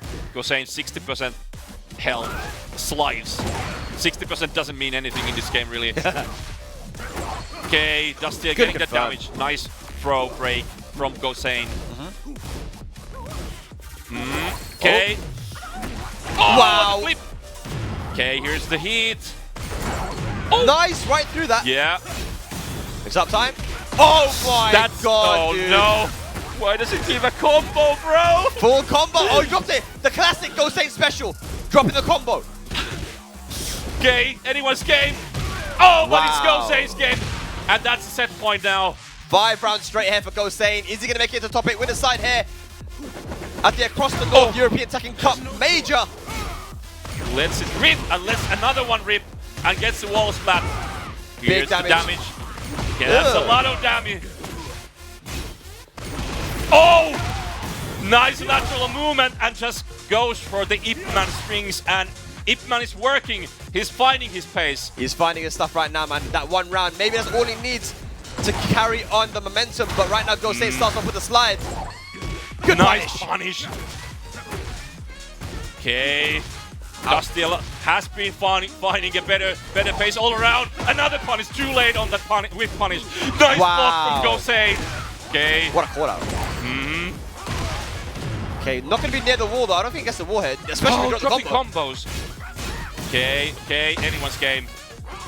Yo! So close! And look at the pressure. Gosain gonna take a 6 rounds to 1 and progress into the winner's side of top 8, which we will be seeing later on today. Good stuff, man. Dustiel, you can see that he was slowly getting a bit more comfortable with the pacing of it. But, you know, Gosain, with the way that he strings together his offense with Law, it's so scary. Whilst on your 4+ on block, forward on pursuit, Dragon Hammer, he really understands how to play Law, man. Yeah. Dustiel was a bit of a passenger in the first match. Then it's too late if you don't get any read and you don't get to adapt in the first match in the first 2 setting. It's just too late if you figure out the game by the 6th round. It's like you're It's too late. It's just too late, man. Because, you know, you need to get 3 rounds straight now. Gosain only needs that 1, you know, and even that the round he won, it wasn't looking good for him, but he had to make the comeback, right? So Dustiel, I think he can take a bit of a consolation from that. You know what? Yeah, okay, Gosain played fast, he won, but I'm still playing good Tekken right now. Yeah. So yeah, he can take that from that match, and he's still he's in the losers round. He's in the same position as Bolt, so basically he will go to the losers quarterfinal, where he needs to win 1 more to get on loser side of top 8. So nothing's out, and he needs to concentrate on what's the most important. If he needs to play against Gosain again in a later part of the tournament, take what he learned from that match and use it then. He certainly got more comfortable. He got some info. So just concentrate on getting into top 8 first, and then if Gosain comes back, he has something to work on at least. Yeah, because points are on the line, man. Points are on the line. Hey, European Tekken Cup Major here for the Nordic region. And of course, you know, we did mention how there are multiple storylines here. Gosain has a target on his head as one of the guys who, you know, he's #1 seed. He's from the UK. He's already won a major. The Nordic scene here trying to rise up and actually show the rest of Europe that it's a region that has to be given, you know, a lot of respect now when it comes to the European level, right? The level is strong here, but we've got to see these players. What else we got, man? What's going on in this tournament? In losers matches, we've seen Harmonica take it over Robmaster, so Harmonica is still in bracket. The next match we're going to be getting on the stream, I believe, is going to be a local match from Denmark, Whale versus El-Toro. So the winner of Whale El-Toro will go against Harmonica, and the winner of Harmonica versus that player will be going against Dustiel. And on the other side, we have Gajimaru versus Rekkekarn playing currently. Ace is still waiting for the winner of JacobKaas, Mr. Jala. That can't be true. I believe Ace is playing against one of the players. And the winner of Gajimaru, Rekkekarn, and Ace, and whoever won from JacobKaas, Mr. Jala, is going to be deciding who goes to challenge Bolt, basically. I see. Okay, interesting. Guys, hey, once again, you can see all the majors that we are having here in the European Tekken Cup. I'm going to be finishing, of course, at Gamescom in February. Right now, we've had 3 champions, Gosain being one of them as well, who is in our top 8 right now here. 2 in the Across the North major, live here from Norway, Oslo. And this is the point system as well. Of course, you have the major events, which are region free. I mean, anyone from any region around Europe can go to these events, as they have done here for Norway, and get some pretty serious points. Your top 2, I think, performances for your majors count. And you have the dojo events, which are region locked. And this is the current leaderboard. We have Nino Tetsu for Germany and that region. Germany, Switzerland. You've got the Benelux region with Sin and Pika up top. In France, of course, Jod with such a huge lead there because he's already won an event and he's come second another one. Flower, who's in our top 8 as well here, you know, he's the leaderboard right now for the Nordic region, and I think that top 8 is just going to give him even more points. Poland is Frizen and Bati, no surprises there. Those 2 have been running Poland Tekken for a very long time. Gosain, right now, who's in our top 8 as well, and Kane Trench, of course, you've got K-Top, H-Top, the twins for Greece. For the Spain region, you have Tibetano, Spain and Portugal, Tibetano and Oracle, Lane right behind there. And then I didn't get to see the last one, but yeah, look, the leaderboard will shift up quite a lot as we progress. We are fairly in the beginning. We have 3 tournaments down from 9. This is the 4th major tournament of the tournament series, so a lot of changes are going to be happening while we're going there. Obviously, the dojos are picking up. There's going to be more of those, and the points are going to be shifting a lot. But that's the situation now. Now we have the local match of Whale from Denmark playing against El-Toro, also from Denmark. Yeah, back to 1, guess the launch. He actually delayed the strength, super cheap. But yeah, I think like Lars versus Yoshi, I want to see how Whale approaches the matchup. And of course, these guys must have a lot of experience against each other as well. I would imagine, yeah. Whale is kind of like also a bit of a strange player in a sense, like the character picks. He played Asuka in Tekken 7, now he has been picking Lars over her in this game. Kind of like, I don't want to say, but kind of a mashy, kind of unorthodox characters. But he, on the other hand, is a very methodical, you know. He's kind of one of those calculative players who are like, yeah, I know these characters are like this, but so what? I'm going to use that to my advantage. Yeah, Whale's one of those nerdy players. He knows like these really like weird, obscure situations. He knows his frames really well. He knows the matchups. But yeah, Lars not obviously seems to be anywhere near Yoshi on the tier list, man.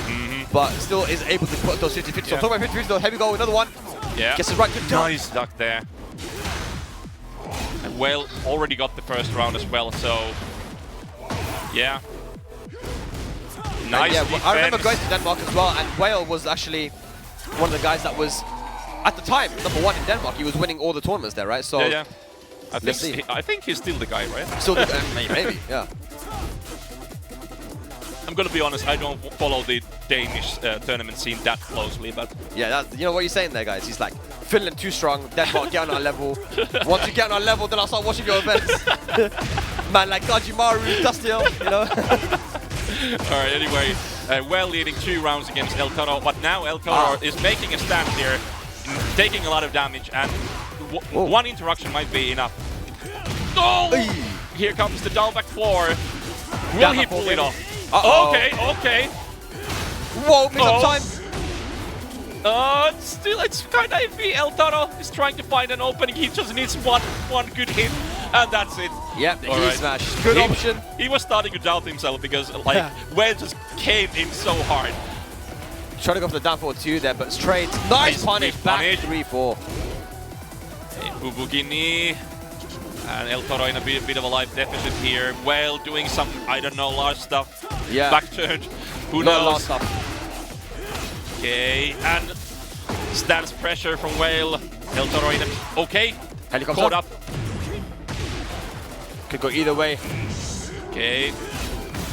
Here comes Whale. Oh, Sidestep 1. Good timing on that as well. Kind of delayed it a little bit, and that's why he got that counter hit. So Whale, he's still on a game point here, but El-Toro takes to the final round.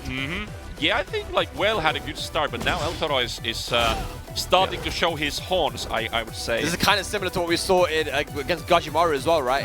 Like it was a bit too little too late, but he was making adaptations. Sidestep 1 again. What a fun. Yeah. Okay. Takes small lead here. I think he's gonna land the wall. Yeah. Okay. Oh! Ooh. Tech 1 against Yoshi. Big mistake. To the wall. Has some healing there because you know he needs it. Yeah, he needs it, man. He definitely needs it.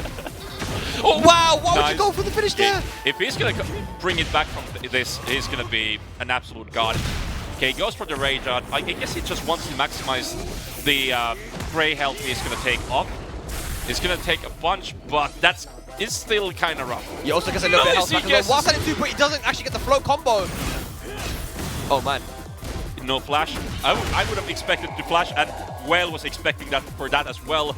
But still, played it patiently. Good. You need to be challenging Yoshi at times, but you also need to chill at times because there's the dangerous flash and all of the other tools, the spins and whatnot you can have, and you can use to avoid like unorthodox ways you can avoid with Yoshimitsu. And yeah, that was a nice patient play from Whale. We're gonna take it to the second match. Nothing's out yet. El-Toro playing very closely to what Whale is doing here.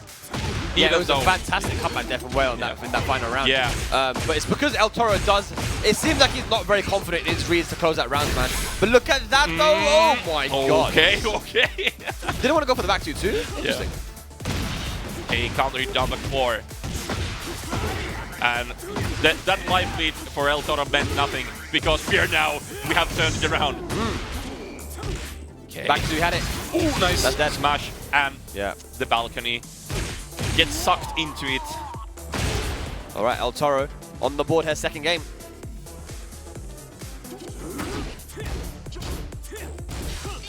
Ooh. Oh, the classic. All right.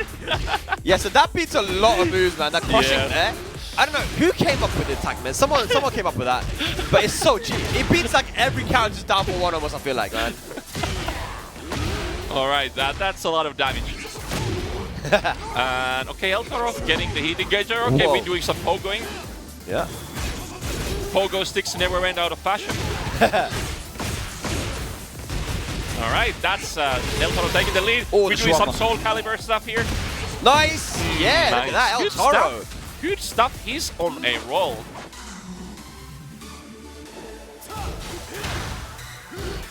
All right. Yeah. Sidestep 1 again. He's been finding a lot of sidestep 1. That move is so good, man. Truly. Mid save counter hit launcher from sidestep. Oh, and just needs to take it. Yeah, it's actually the best thing to do, just stay on the ground there. Yeah. Yeah, this time we're gonna get the flow combo. Okay, key charge again. Okay, that worked out. I like how El-Toro just stays on the ground there when he key charges because, you know, he doesn't want to get up into a mix-up, but he takes so much damage from that though. Oh, actually gets the float. Right. Gets the block. down jab. Wait, okay, misses. No! Smash. Oh! He didn't get it in the back, but it was a counter hit. That's rough, man. That's so rough. Oh, and he taunts a little bit at the end there as well. El-Toro, 3 rounds straight, no round brown. Good. Interesting. Very interesting. This is losers bracket action as well, guys, by the way. So the loser of this next game is out. Yeah. Like, this is the time to actually start playing. That's for Whale. 3 rounds in the second match? That was 3 rounds straight for El-Toro, yeah. You gotta do some more Lars stuff, bro. I think Lars stuff incoming right here. 1 order of Lars stuff. And decisive 1 though. Yeah, he doesn't care about Lars stuff that much. He don't care, man. That's decisive 1. He's been finding so many counters with it. Look at this wall carry, bro. EO. Oh, nice. Alright. Big chunk. Still, Whale has like billion damage on the keep meter, but doesn't matter. A massive whiff there from Whale.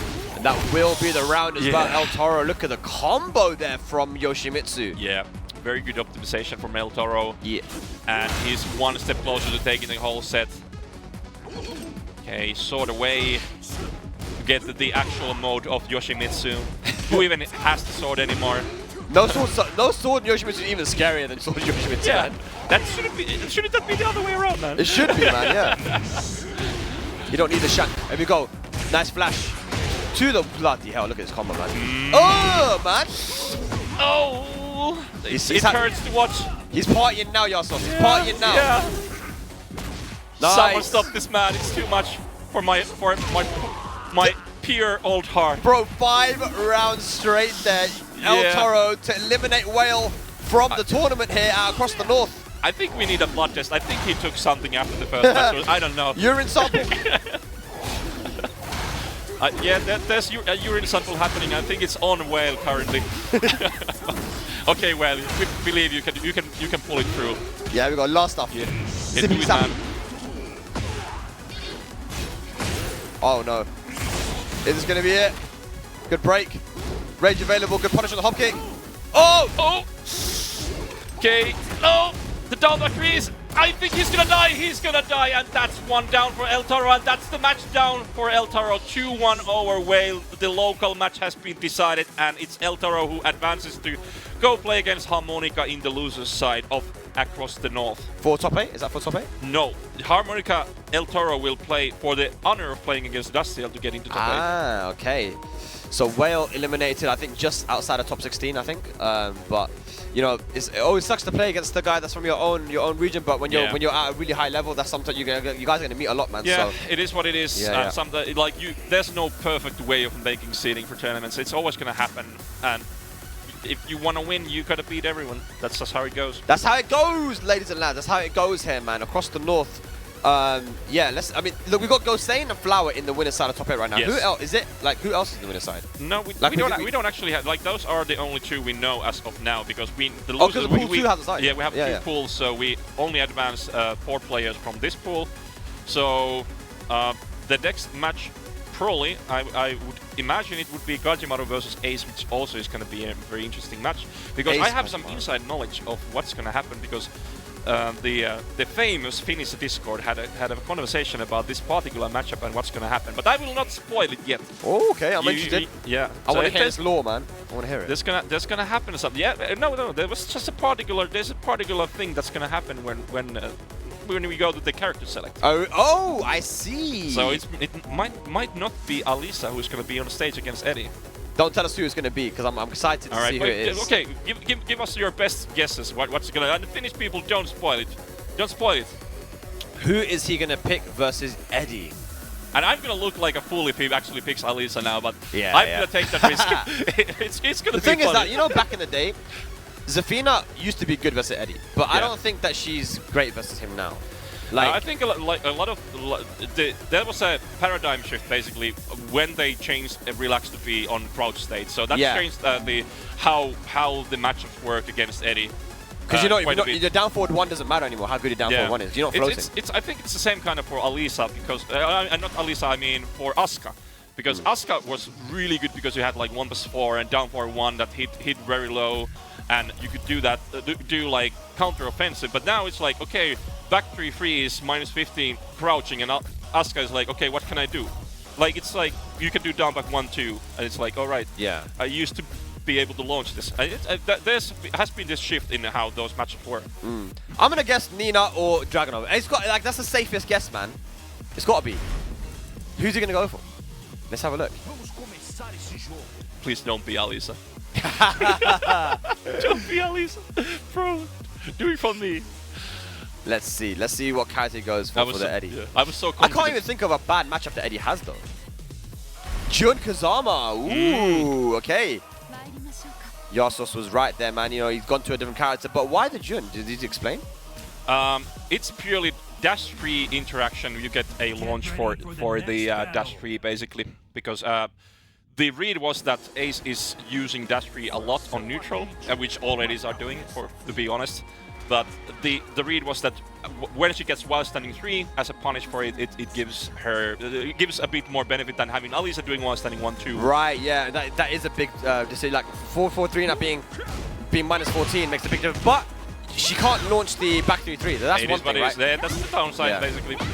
But I don't know. I guess he's made his calculations, and now he needs to live with it. Yeah, but God, I think Alisa is very different to Jun as well in terms of the way that they play, right? So I don't know if I agree with the decision. I don't know how much Jun he plays though. So the man has made his mind, and sometimes you just gotta roll with it. just gotta roll with it, man. Now. Okay, let's see. Okay, good stuff. Interrupts there. Pretty close. Ooh. Okay. Nice. And there we go. Dash into 1+2. You had heat available for the heat dash if you wanted to. Yeah, Ace kind of dropped the ball. He had a good lead, but let Gajimaru get that launch. And okay, Ace defending very well. You can't let Jun go for those strings where you need to duck that stuff just so that, okay, I know that you can do this. Yeah. Okay. Good like dodge. this. Yeah. Ace is very ready for those. Okay, and not quite it yet, but long ass combo, man. Back Yeah. one as well. Really good tool, I think, you know, because it does have good tracking. Yeah. Eddy's weakness could be like, you know, maybe size, but not so good. Nice counter hit, confirmed with the back 3-3. True. I think Ace is getting more comfortable now. Yeah. Jun is still a newer character, just released for this game, back into this game, and very different from what she was earlier. Yeah, wow, that launcher going right under the power crush. Looking good here, Gajimaru in this round. Still has a life deficit though. Yeah, needs a bit of hits, and here comes Ace with the heat. Okay. And he's done, and Gajimaru, it's kind of rough getting in with this amount of health. Down 4 to finish it off. Down Okay. 4, as always, very good low. It's kind of a different kind of low, but it's very good nevertheless. In this game, especially when you get the guaranteed counter hit options. Yeah. Okay. Okay. FF3s. Haven't seen it used. That was the first time it's been used. Yeah. Good dog. Oh, power crush. He was too late on his punish. Oh, okay. Oh, no! no. Yeah, it was a very greedy option to try and go for that, from that angle to try and go for the combo. And wow. Yeah, not. I think it might be that it's not a good pick. Yeah, so Ace has played the defense very well against Jun. He did, man. He used only 1-4-4-3 the whole time. Like, the thing is, I'm not a fan of people picking characters based on one matchup, specific thing. Like, okay, I can launch 4-4-3, but what about everything else? Eddy doesn't need to use 4-4-3 to mix you up. You know, he's got the relaxed 1, he's got the running 3, so we saw that a lot more from Ace. Whereas with Gajimaru, it looks like his Alisa is so good, right? It's so like optimized. Like you mentioned, he's really, really specific with like his kind of tech with the character. Just play Alisa. Yeah. You know? Yeah.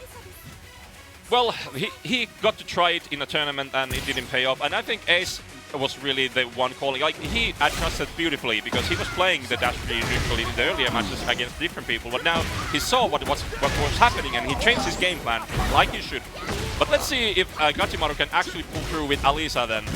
Because for sure, she's a strong character. Yeah, for sure, man. And he's more comfortable with the character. Well, I guess the 3+4 though. Look at that. Whoa! Wow! Okay. Wow! That was nasty.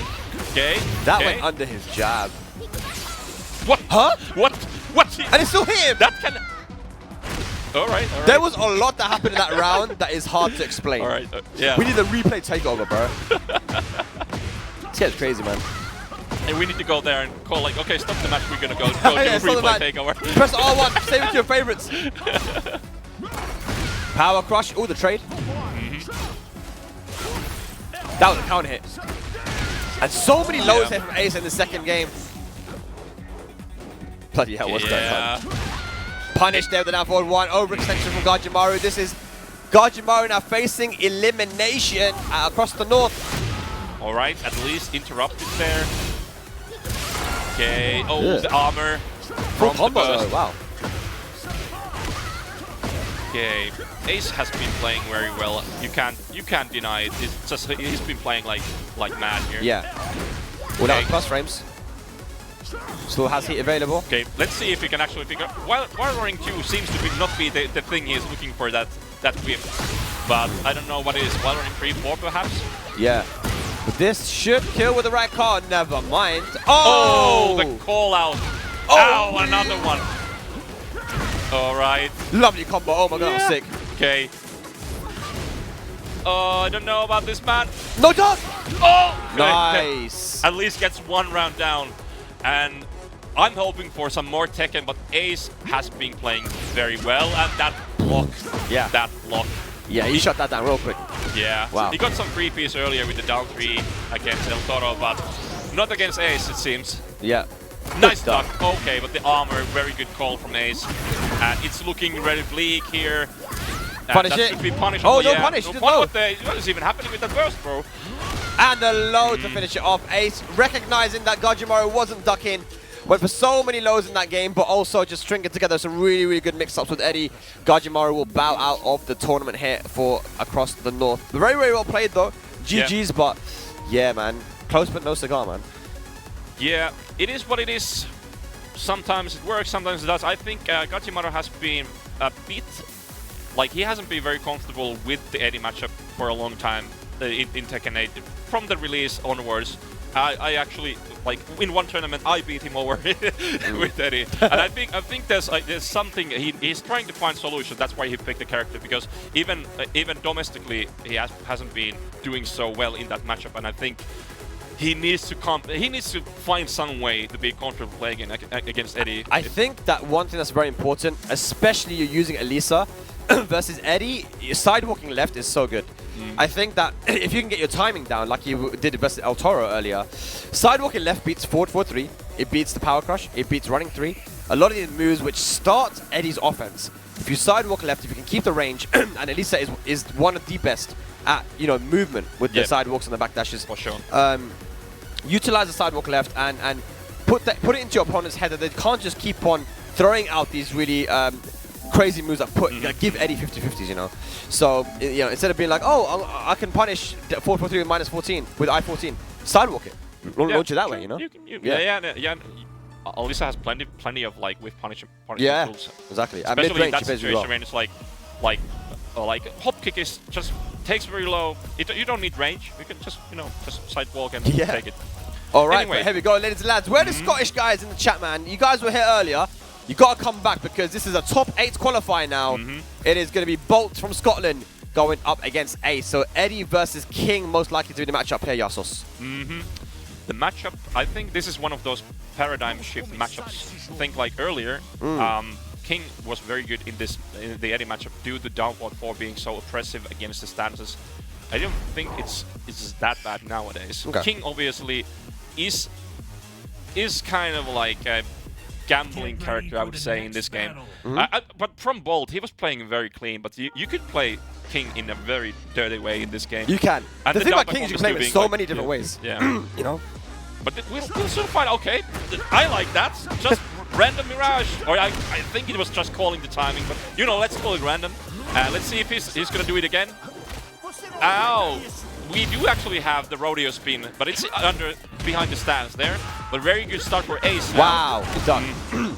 Solid start there for Ace, like you said, Yasos, good stuff. But yeah, I mean, I still think that moves like down 4-2 with King. Against no matter what character it is, right? Yeah. It's going to be a problem. There are a couple characters I think that can sidestep right against it. You used to be able to in Tekken Tag 2, Tekken 7 you couldn't. And in this game it's really hard as well. Yeah. It's very finicky. It can easily clip you, and it's like I-13 count hit confirmable. It's a very good tool. Yeah. Okay. Oh boy. Good dark, and that's yeah. jabs as well. Oh, bad combo. Shame, but still gets the compensation throw. Yeah. Hop kick. Wow. Yeah. We ain't scared here. We just throw out those launchers. Beautiful. Absolutely beautiful. Bolt on the board. Yep. All right. And guaranteed damage. Nice break this time. Yeah, the thing is with King, he has. I think the reason why he's hard to play is because he has too many tools, and it's hard to know which one to use. Yeah. That's how BS he is. It's like, should I use this really dumb forward that neutral 2, this low that's like -13 and does a million damage count it? Should I use my down 4-2 one, the best poke in the game, down 4-2, 13 frame count Nice it? break. Or should I use my multi-throws, you know? There's so many things you can do, but right now we're seeing Bolt going for the pokes, and that's 2 rounds to 1. Yeah, but I think like Bolt is playing a very concise, like a small set of moves. Yeah. So, like sprinkling a bit of multi-throws in every now and then, but mostly doing just poking and, you know, doing his down back 1+2 armor. We've seen a lot of that down back 1+2 muscle armor, right? And the only way to beat it is with throws, as we saw there from Ace. It's a bit of dumb-dumb. The whole armor is, the down back 1+2 is a bit dumb-dumb. Yeah, it is. Anyway, Bolt in a bit of a life deficit here. Ace has been pulling the strings, and you see this? Not bad. But he got the positioning. Oh, tackle! Good break. Gets out of it.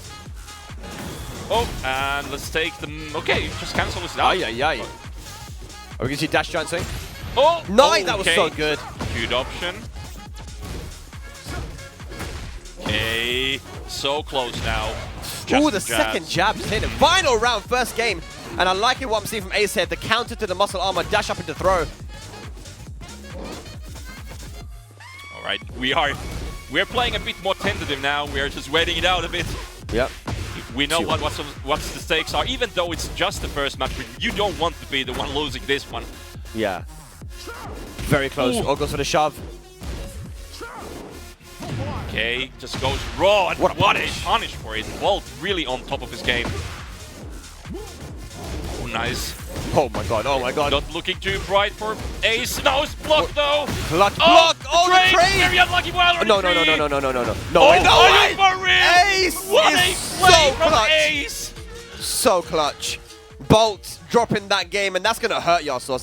That's one you gotta get out of your mind now. That's why I said you really don't want to lose, and in such a way to lose for that clutch ending from Ace. Bolt, I would be so disheartened after that kind of a match. So, all right, he just goes for it and goes for the next. Just go next, I guess. Yeah. I would have been waiting for a bit, like in the States, like okay, I need to take a breath now. Yeah, it definitely just think a little bit about what went right, what went wrong. Man, Eddy, it just goes to show this character can be so dangerous no matter what the situation is. Just a couple of hits, a couple of 50-50s. But here we go, man. Bolt. Should have been his game. Right. The classics are still there. Back 1-4. Gotta love it. But Bolt in a bit of a life deficit. Okay, what is even happening? I don't know. I have no idea what's Eddy's just spinning around on the stage. What a duck on the throw, though, man. Ace. Hey, that's dead. I don't know. I don't know. I think so. Oh, yeah. Good option to try and get the high balls, but not quite there. Yeah, finishing it with a low there. Ace with all the momentum, looking to make it into top 8 here.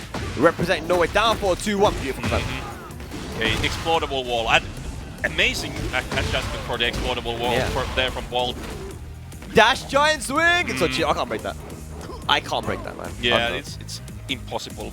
If you're running, it's gonna be Shining Wizard where you're breaking the rules. Yeah, it's so cheap. I'm ducking every time, man. I'll take the mid. Oh, good. And Ace takes a low there, though. 4-4-2. 1 round apiece. Okay. Yeah, that's -14, but wrong punish. Yeah, at least punished something, but very even still. Oh, just lets it rip. No fear in this man's heart. Gets the good option to go. Does he get? He doesn't quite get the wall though. I think that was what it was looking. Okay, nice. Boy, pressing buttons, and that should be dead. No, not quite. Pull back, 1, and Ace moves on to set point to make it into top 8 here across the north and eliminate Bolt. Beautiful backdash and punish. That was very good from Ace. Oh, just doesn't quite get the combo. That's kind of a finicky situation. It drops every now and then. But now it's time for Bolt to come back. He needs to get that life lead. And he's doing a good job. Forward 4. Nice break from Ace though for the Shining Wizard. And armor through. Ace getting the wall splat. Yeah, he got the wall splat as well, man. That's not looking good now for Bolt. He's got to deal with the pressure. The 50-50 is lovely low parry again. Ace is just playing so solid at the moment. Yeah, can anyone stop this man at this point? And wow. Does he actually get it? No, not quite, but he goes for the full string and takes it over Bolt 2-0 and moves into the top 8. Beautiful there, man. I don't even think that was guaranteed, but he went for it. It worked out for him. Bolt, really well played. It finishes with 9th there. He's going to get some points because on the leaderboard here for Master events, you do get points up even to top 16, right? So he does go home with some points.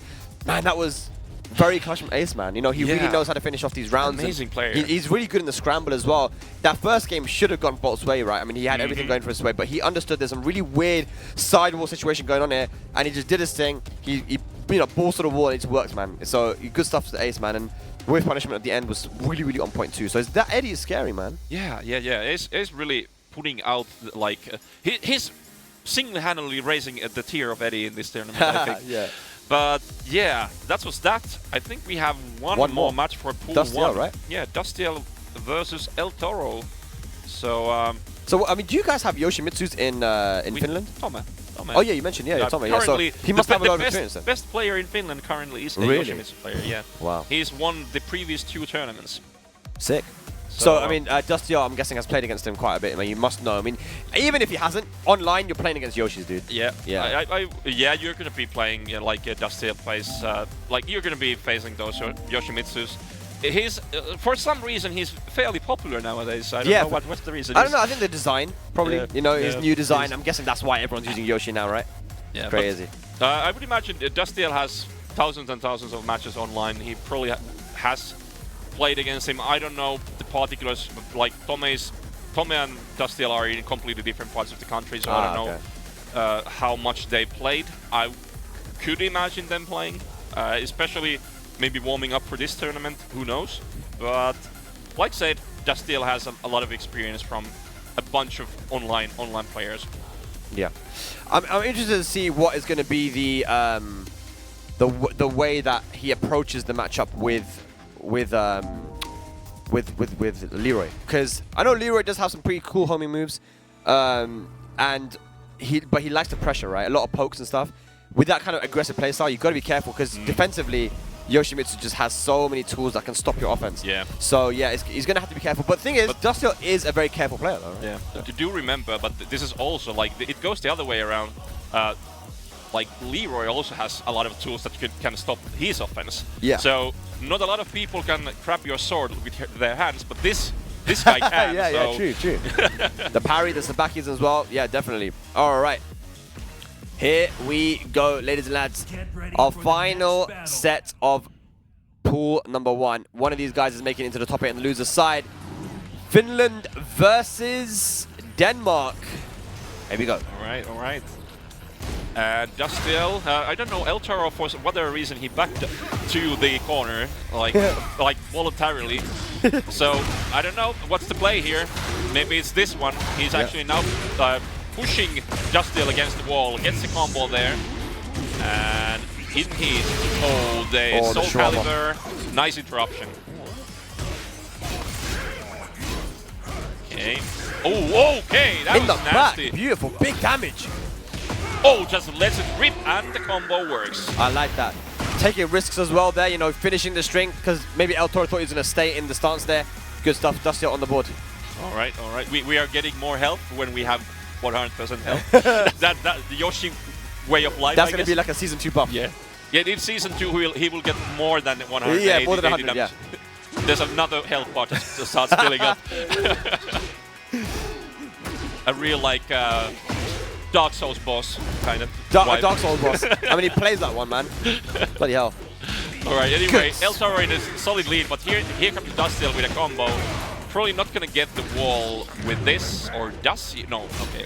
Drops the combo. Kind of a hard dash to get that burst there. Oh, size get one, man. This probably is gonna be it. Or that's dead, surely. Yeah, surely that's dead. Surely that's dead. Go on. Oh, yeah. Well, there we go. Good stuff. Nice combo. 1 round each. Okay, very even. And like said, Dustiel a fair bit careful right here. He knows that the stakes are high and El-Toro is going ham. Yeah, exactly. Gotta be so careful. There's so many tools that Yoshi has. That's one of them there. Goes under the jab. Pogo stick. Oh! No! You don't want to go out like that, man. Okay. And no break. That's nasty. Okay. I don't know. He had 5 HP. Why would you go for that low? But whatever. Yeah, there wasn't much thinking there, man, unfortunately. But lovely spin to win. 2 rounds to 1. El-Toro looking good. Okay. Probably this is the same situation as earlier. He really doesn't want to lose this first match because I don't. Feels like El-Toro will take the momentum and run with it in the second match if he will lose here. He's looking for that. We're looking for that whiff punish, man. Playing very patiently at the moment. Can he get a punish here? Dustiel. Oh, big whiff! He's the one that ends up whiffing instead. And El-Toro ready with the down 4-2 uppercut. Yeah, not looking too bright on Dustiel's side. El-Toro manhandling him at the wall. And I don't know if there's probably no coming back from this situation. Yeah, just down 4-1. Keeping it very simple. El-Toro up 1-0 here. Dustiel doesn't think it's to do. What do you think that Dustiel needs to do, man? I mean, I think that El-Toro's playing. I think he's playing a bit too careful. Even he needs to up that pressure. He needs to make El-Toro make the mistakes. Currently, El-Toro can just spin around all easy. He's not forced to do anything too drastic, I think. Yeah, the problem is that I think that when people play versus Yoshimitsu, they put themselves in a mix-up. Yeah. You know, look at that beautiful call out into the guaranteed follow-up as well. But yeah, you don't want to put yourself into a mind game just because you know what Yoshi's capable of doing. Oh, unfortunate. Was walking, but I think it was too early to walk there. Yeah. It's still the flash. Just as we said, you need to pressure more, and then there's the flash to ruin it all. Oh my god, no way, bro. Please. Let him have one. Please. No! Oh my god, El-Toro! What a man! With a double suicide! Takes the round, steals the round. Oh, the Harakiri just taking it, stealing it away. Like the space ninja warrior he is, or whatever. I mean, how many times can you be so close to winning a round and then just drop it, man? Oh, nice! He knew he was gonna spin. What a call out! That was a sick call out, but still, round is not over yet, though. Dustiel, please close it out. These optimizations, okay, but still El-Toro is not out at all. Bro. The helicopter mix-up has been working. Bro, come he on! dashed up and just did it. Dash up and just went for it. What a guy. Bro, come on, man. All right, here we go. El-Toro, he can't stop winning. All right, okay. Dustiel, you need to start playing, man. Yep. Didn't say duck in. Parry's coming out now from Dustiel. Uh-oh, he engaged. All right, okay. Nice. Good. Okay, finally, we are finding the timing to go in. Is it too late now? He has the cane available as well, but he doesn't need to use it here.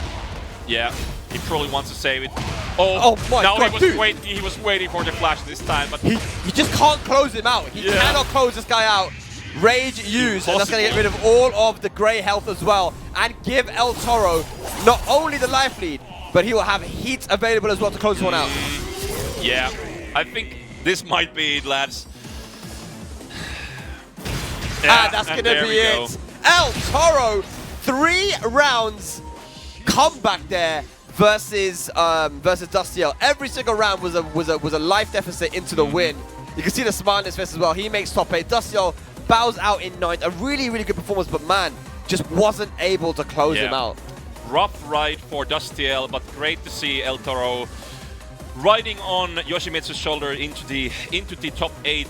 We're gonna see more of him, but that was Pool 1's last matches. Yeah. How do you feel about man, Pool 1? I think that was great. I think that was sick, man. Like we saw a good, kind of diversity of characters, we know the diversity of different players from different regions. And yeah, man, I definitely learned a lot as well. Thanks to you as well, Yosos. I learned about some of these Finnish players. Gajimaru definitely impressed me. Dustiel as well. I want to see this guy travel more, man. Yeah, I think that in the end there, 3 rounds he wasn't able to close out. When you get more tournament experience on the international stage, that's when you start closing out those rounds. Yeah, yeah. You know, and then it might have been a completely different story.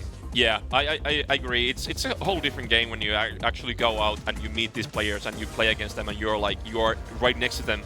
It's a whole different experience, and you just need to have that real life experience playing those high stakes matches outside with people you don't know, because in domestic tournaments it just turns into like these friendly matches where all of the same guys are always there. So I know that you're gonna compete, but it's not quite the same as there's this some guy who just beats you. It's a different feeling when you know the guy who you're playing against. Exactly, man. But I think that's gonna be it for Pool 1. We're gonna be getting to Pool 2 in 10 minutes, guys. So we'll have a 10-minute break. When we return, more Tekken European Cup action here for Across the North in Norway. We'll see you in a bit.